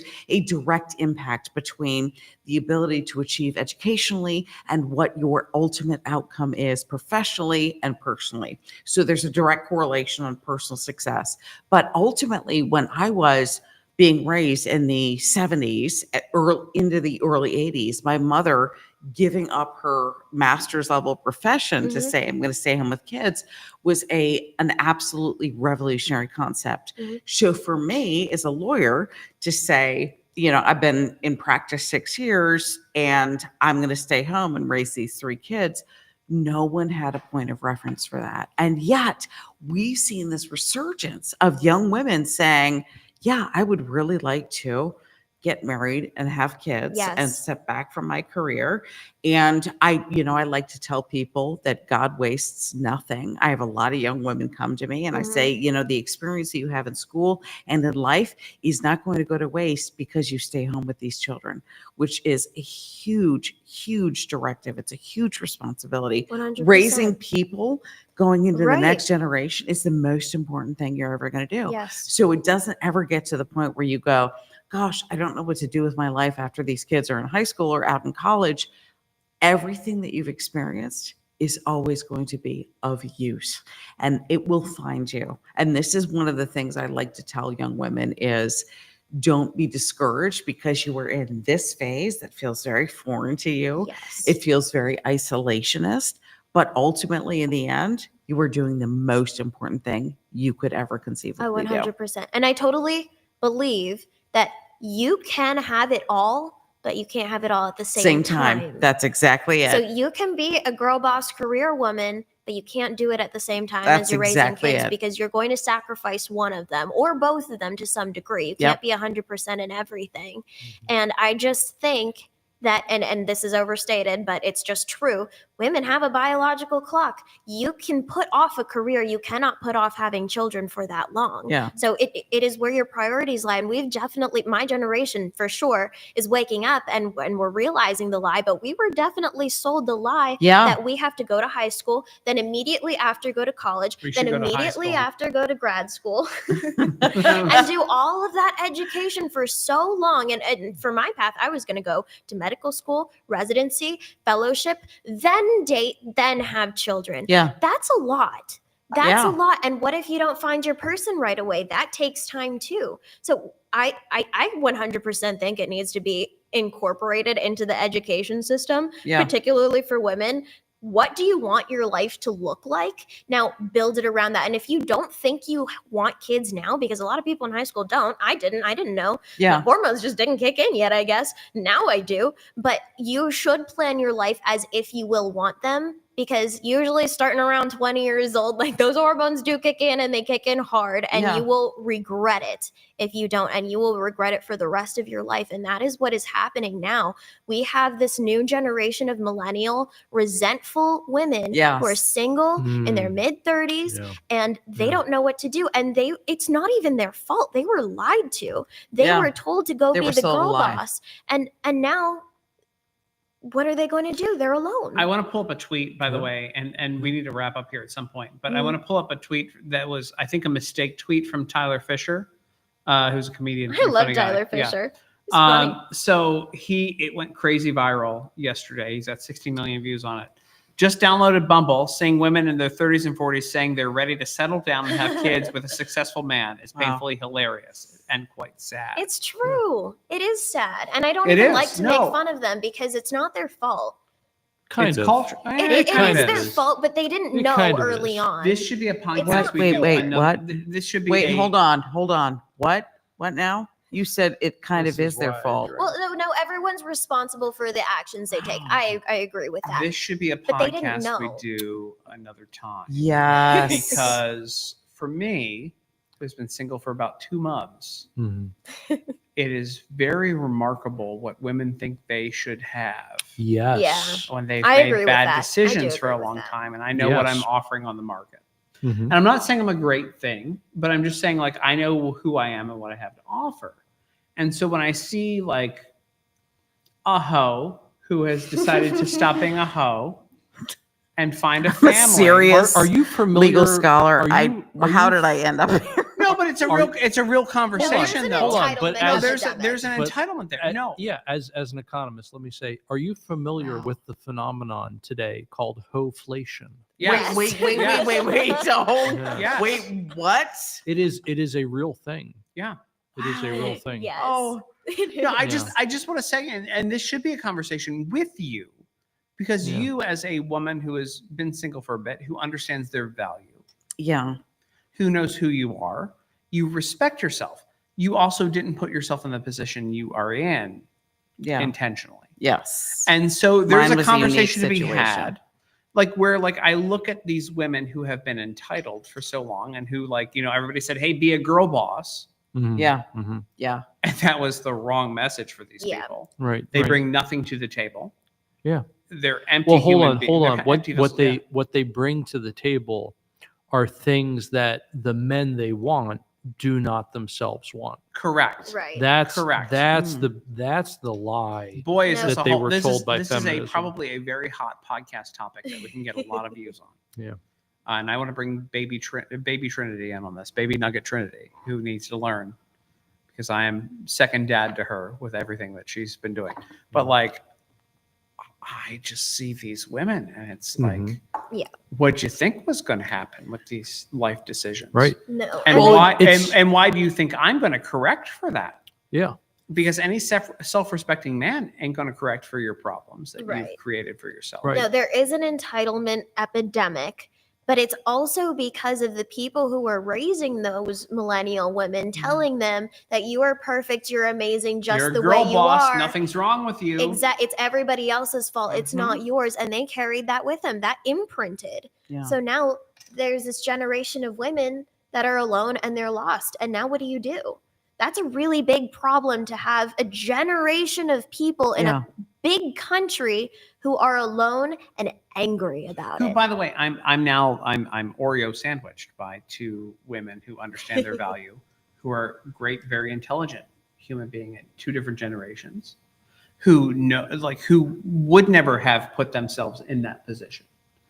And so it's just Well, wild to I me. even almost did. And- It almost got me. Yeah, but it did. but it didn't. It didn't. And everyone Because can of fall back COVID. into that basic level, Right. but neither one of you did. No, but that even says, I don't think I'm a genius or anything, but I'm no dummy. You're not, but you're But it you're a almost normal, got me. self-respecting woman.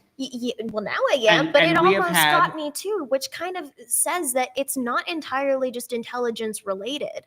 Like, this can get very smart women, and if they're indoctrinated at a young age and it imprints on them, an imprint is an imprint. Yeah. This So can this be is like an education problem. We could make this an entire series. this could be a, seriously could like be an two entire different series. generations. And, Yeah. and truly, and I could probably offer another one if I start dating somebody in particular. But like, no, I just look at Joy and I have had we recently had a 3-hour conversation about someone who is conservative, who I'm not going to name, Okay, good. but who is conservative, who holds herself out to be a conservative, who says she wants to be a trad wife and the whole thing. Yeah. And then when you go to her Instagram, And is saving herself for marriage. Absolutely. But hold love on, that. but But hold on, But- hold on. Yeah, hold on. But yeah, you go to her Instagram, And she which looks I will like a show you after OnlyFans this. model. Okay. Mhm. and she looks worse than an OnlyFans model. right. So what exactly is she What? saving for marriage? So look, who I believe I'm chonky, but I view myself to be a high value man. Yes. Even if she said, Obviously. "Hey, I'd date you," I wouldn't even be seen in public with this person because her Instagram is so trashy Really? that yeah, it is. exactly. I don't want any questions. It's Well, also sad exactly. because it's false advertisement of her true values. In person, you would never think that of her. Like, she is really a wonderful woman. She's smart. She's bubbly. She's engaging. And she's yet she's beautiful. putting those pictures out there. And it kills it. Because if she meets Yeah. a man in public, he would never know. They'd have a great time. Without showing this. Without showing them. Without showing then this, he I'm gonna goes home and show he follows her on Instagram. this nice lady next to me. And it's done. Do you think that person is a virgin who's saving Oh, herself for marriage? No. Okay. They can't see that, right? No, no one can see it. Okay. I'm gonna. I don't know. Hey, As- hey, as- you know, can as you a just- mom, hey, I'm just keep immedi- looking. Just keep there is looking. Immediately actually my This toes are person is in curling. her 30s, by the way. Now, I 34. have not seen these pictures, Oh, but what I will Lord. tell you, Nope. there This is one. I don't know. I don't. There is oh, wow. So actually- isn't it it's cringy, right? Right. And I'm old enough to be her mother, so I'm immediately She's offended. 34. You're not old enough to be a 34-year-old's mother. Yeah, no. I thought you said 21. 34. That's 34. Okay. All right. So no, I'm not because I'm super young and virile. But no, this is an entire conversation. I think it needs to be had. I think it needs to be had from something other than the whatever podcast or Fresh and Fit podcast. I think it needs to be had by maybe if the problematic women wanted to have like a real topic at some point. Sorry. Wow. That's rude. With real So adults who want to have a real conversation. Tell you what, Tim, you and Yeah. I go on and we can actually go through the statistics and we can go through the data. You and be bring the like, "Look, statistics and I bring my here-" social life Mhm. because you're a Wow. wholesome man. Bring I the am not. experience. Yeah, my experience. And Hey, then we some just talk about some of this. the data are not very wholesome. It's Let me- not. Let me throw that out there. He has offended people But- with the data. Just FYI. more than once. But it's just again. We're working on like speaking the truth in love because he's great on speaking the truth. He's like, he is an absolute Here we go. brainiac. He is one of the most unassailable intellects I have ever met in my life. I agree. However, he can present it in such a way that people go, F you, man. That's Well, such a no, man and that's thing. that's why we're friends. But that's the. But Because no, his heart is really good. but to be sometimes honest, what comes out is like just like but very to be cold. honest, it's weird because sterile. again, he and I are. Yeah, we're not old, but we're old. You know, you present old. I think I'm older than you, He's got an old soul. and a classy soul. Yes. But I would do agree. feel like there's value in sitting down and saying, "Hey, what are we thinking here?" Yeah. Yeah. Because, and again, and then I have Joy here, who again is a young, very nice, kind, fresh-faced human being. She hasn't been in conservative politics long enough to age her, and she agrees. And the thing is, when you meet logical human beings, Mhm. it's across the board. Everybody agrees. Yeah. I have two of the most brilliant minds across from me here.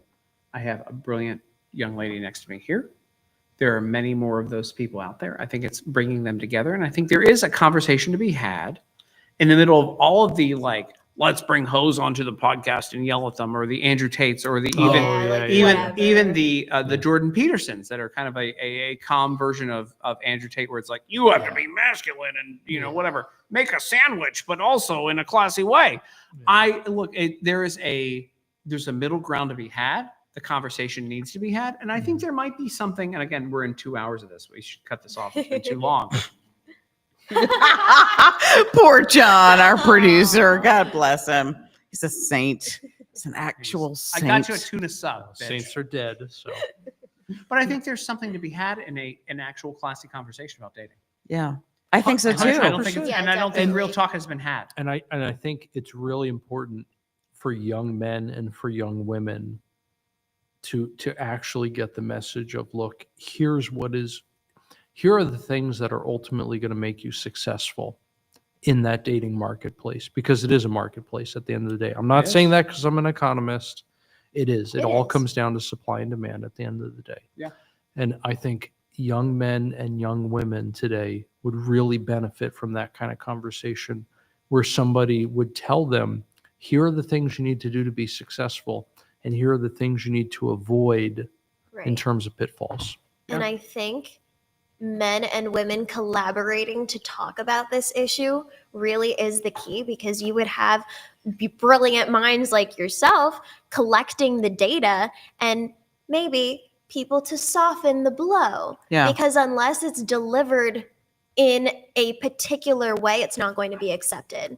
So With what love. is the data? Yep. What does the data do if it's not going to be accepted Yeah. by the person that needs to hear it? And there are going to be people who don't want to hear it too, especially if they're in the thick of it. So Yeah. that adds a whole nother layer. Yeah. Problematic women, me. Maybe we Wow. should have a talk. Are we back to that? I really am drawn to bump it. The rest Oh, of them. it's amazing. Elizabeth, who tried to get me sick with COVID one day. Happens. Anyway, You have the COVID now. maybe there should be a forum of like everyone together. I really like that idea. I feel like this in and of itself is a conversation that the conservative sort of sector, even among libertarians and neocons and hard left or hard right populists, everybody wants this conversation. Absolutely. This is the segment of popular culture no one can figure out. Yeah.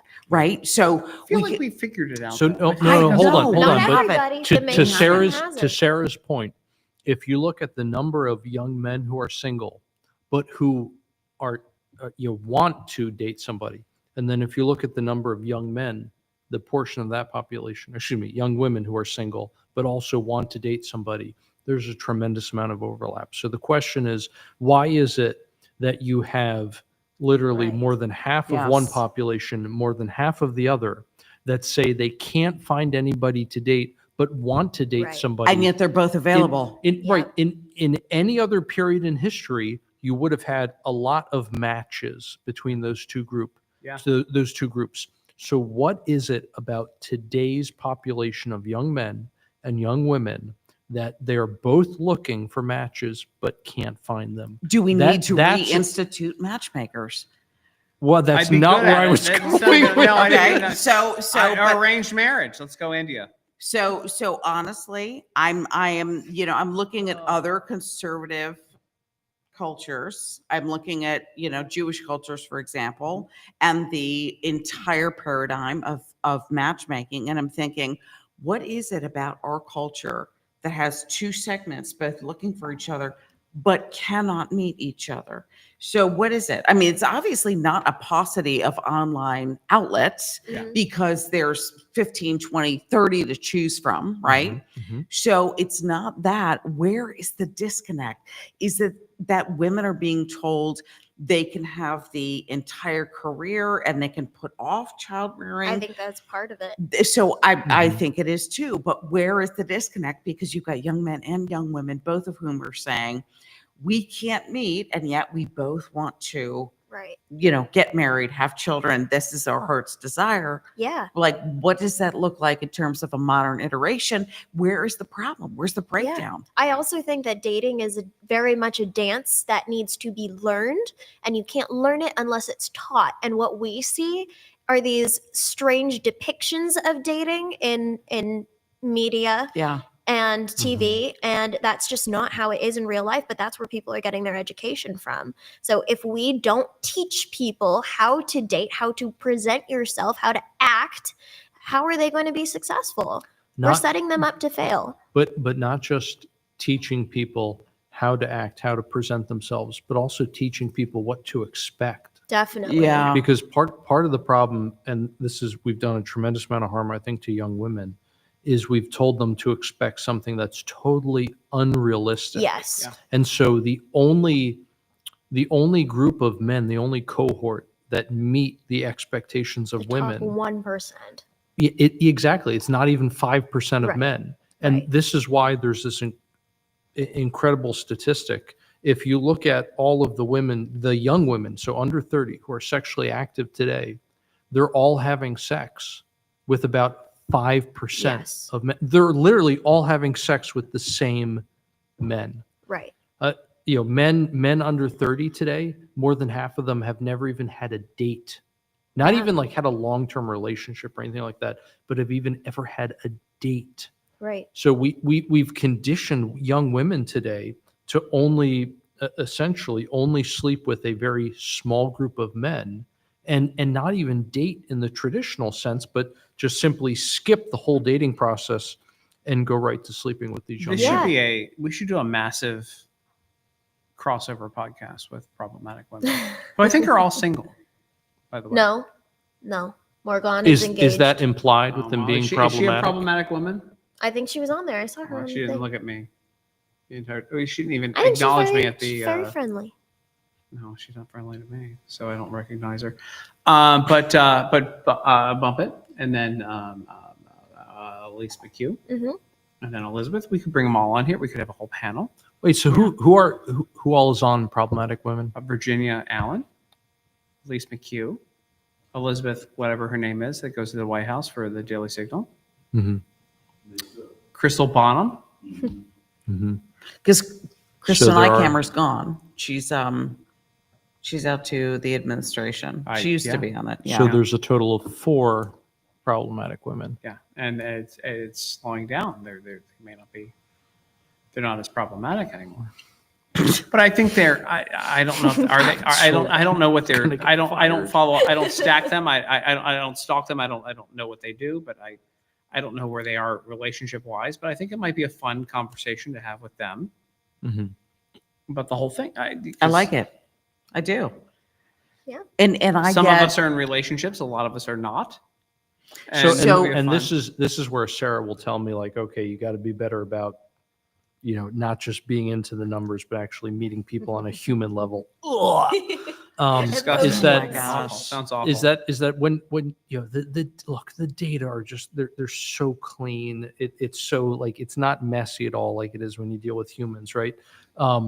But I think it definitely would be interesting. It would add an additional dynamic, to sit down with each of those 4, we said, right?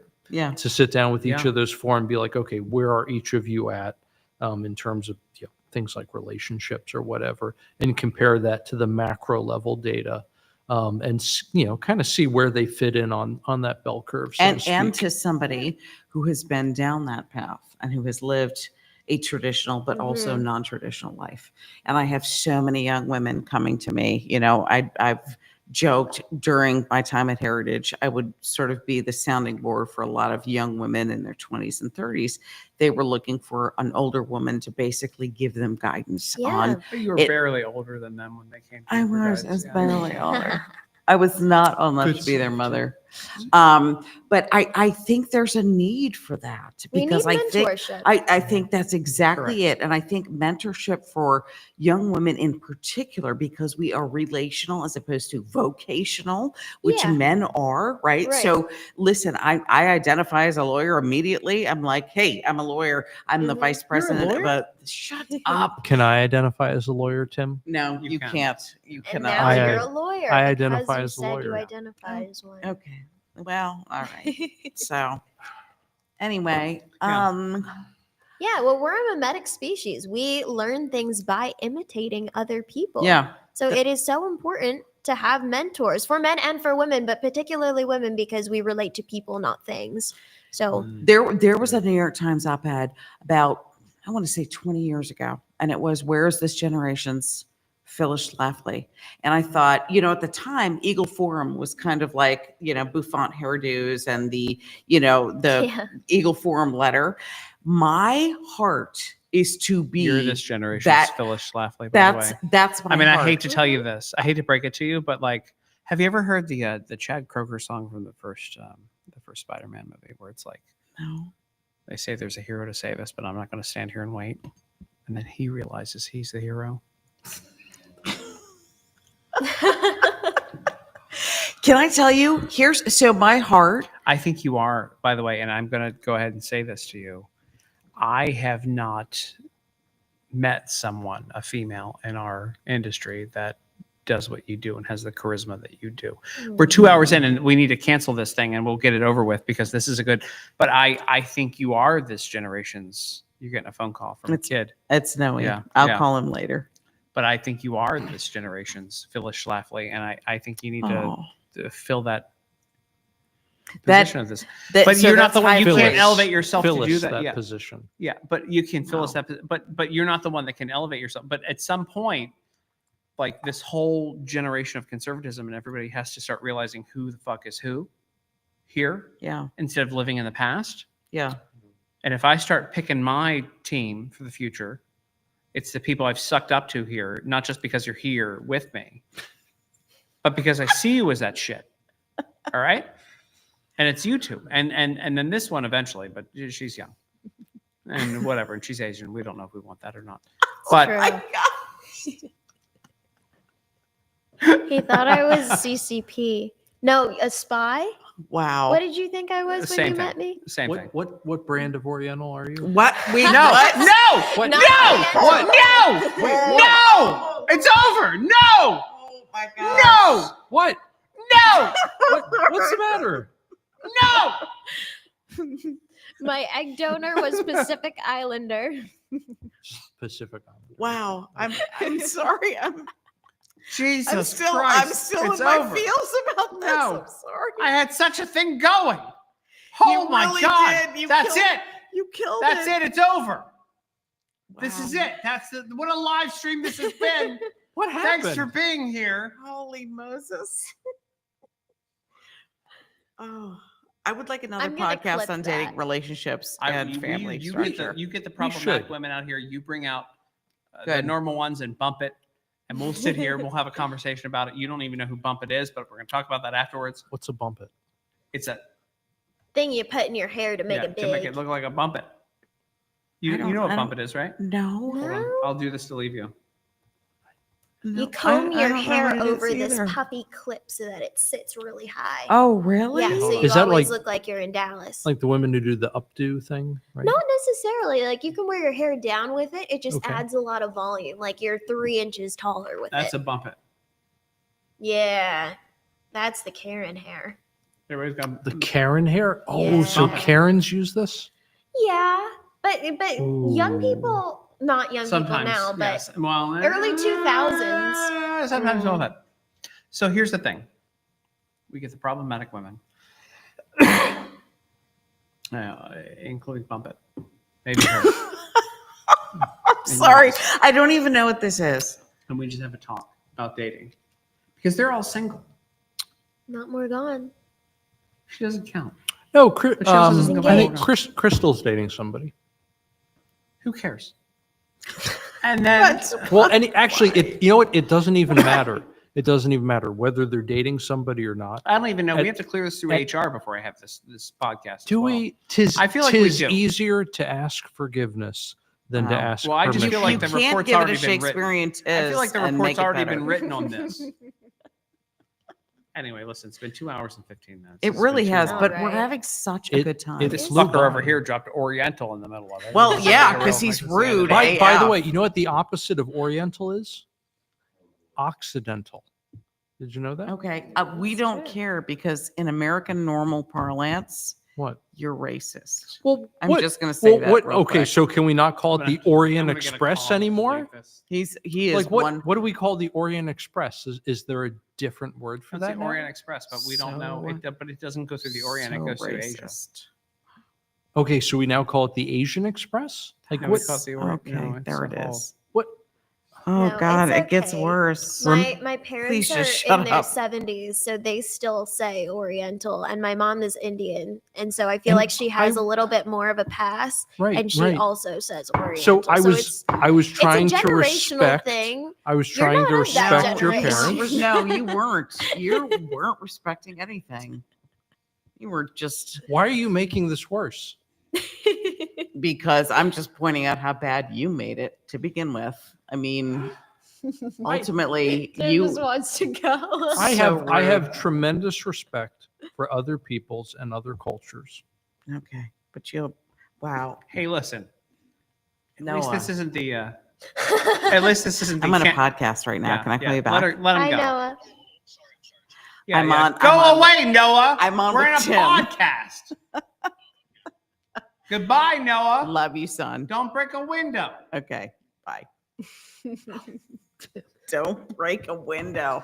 That's a whole story, but it's for another Listen, episode because you know what? We got to get I'm John happy. out of here. I'm happy to. Yeah, John's got to go.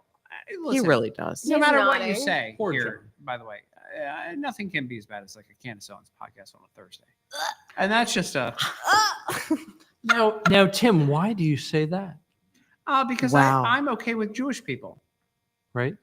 When you say you're okay with them, what does that mean? I view Israel as an ally that I appreciate. and Thank I you, wanna be as do friendly I, with. Yeah, as do I. Yeah, yeah. Okay. Yeah, and then Candace Owens is pulling things out in her podcast that like even Hitler would be like, "Hey, whoa, too much. Yeah. We don't need the deep cuts. We already hate him enough." You know, That's true. it's like, hey, we She don't went a need- little sideways. Oh, that story? I mean, I heard about it, but like we're good on what we've been working with. What Hitler would say. Oh man. Is this really the note we're supposed to end on? Yeah, absolutely. I So- love this. Go ahead. I just wanted to. Joy's a big fan of to not- Candace Owens. I'm not. I thought you were Well, going to say big fan of Hitler. I'm so glad that went a different God. direction. to her credit, her Shot in the Dark series is phenomenal. Her work on BLM was phenomenal. Blexit. right? Blexit, phenomenal. Yeah. It's just whatever's going on right now is a little kooky. And then one day she watched Schindler's List and was like, bullshit. I just don't, I never. What? So When I watched it, I was like, actually, this is powerful. And some people watch it and they get really angry. I don't get it. so I got to admit, I haven't followed her whole like recent stuff Yeah, with no, she's It's a What- little strange. what is objectionable here? I just haven't followed you know, her. you can, free speech is not objectionable. Say whatever you'd like to say. I think that's Just important. Google it.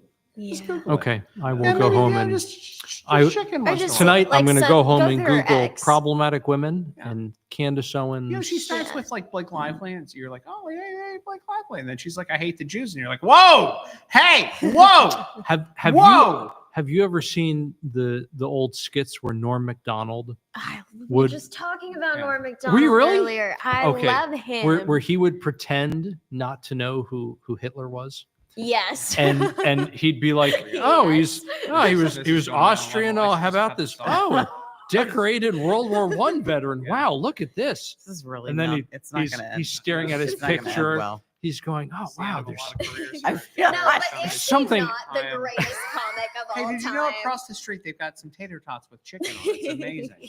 Wait, hold We on, got hold them. on, That's hold a on. whole- Yeah, what? No. So he's looking at the picture of Hitler, and he's like, wow, there's something about his eyes. He's really captivating. Like it's And then as really he needs to as he stop right pretends now. to be reading down the bio, he goes, wait, It's been a great time. Thank Hold you the guys so much. phone. Like, share, subscribe. hold the phone.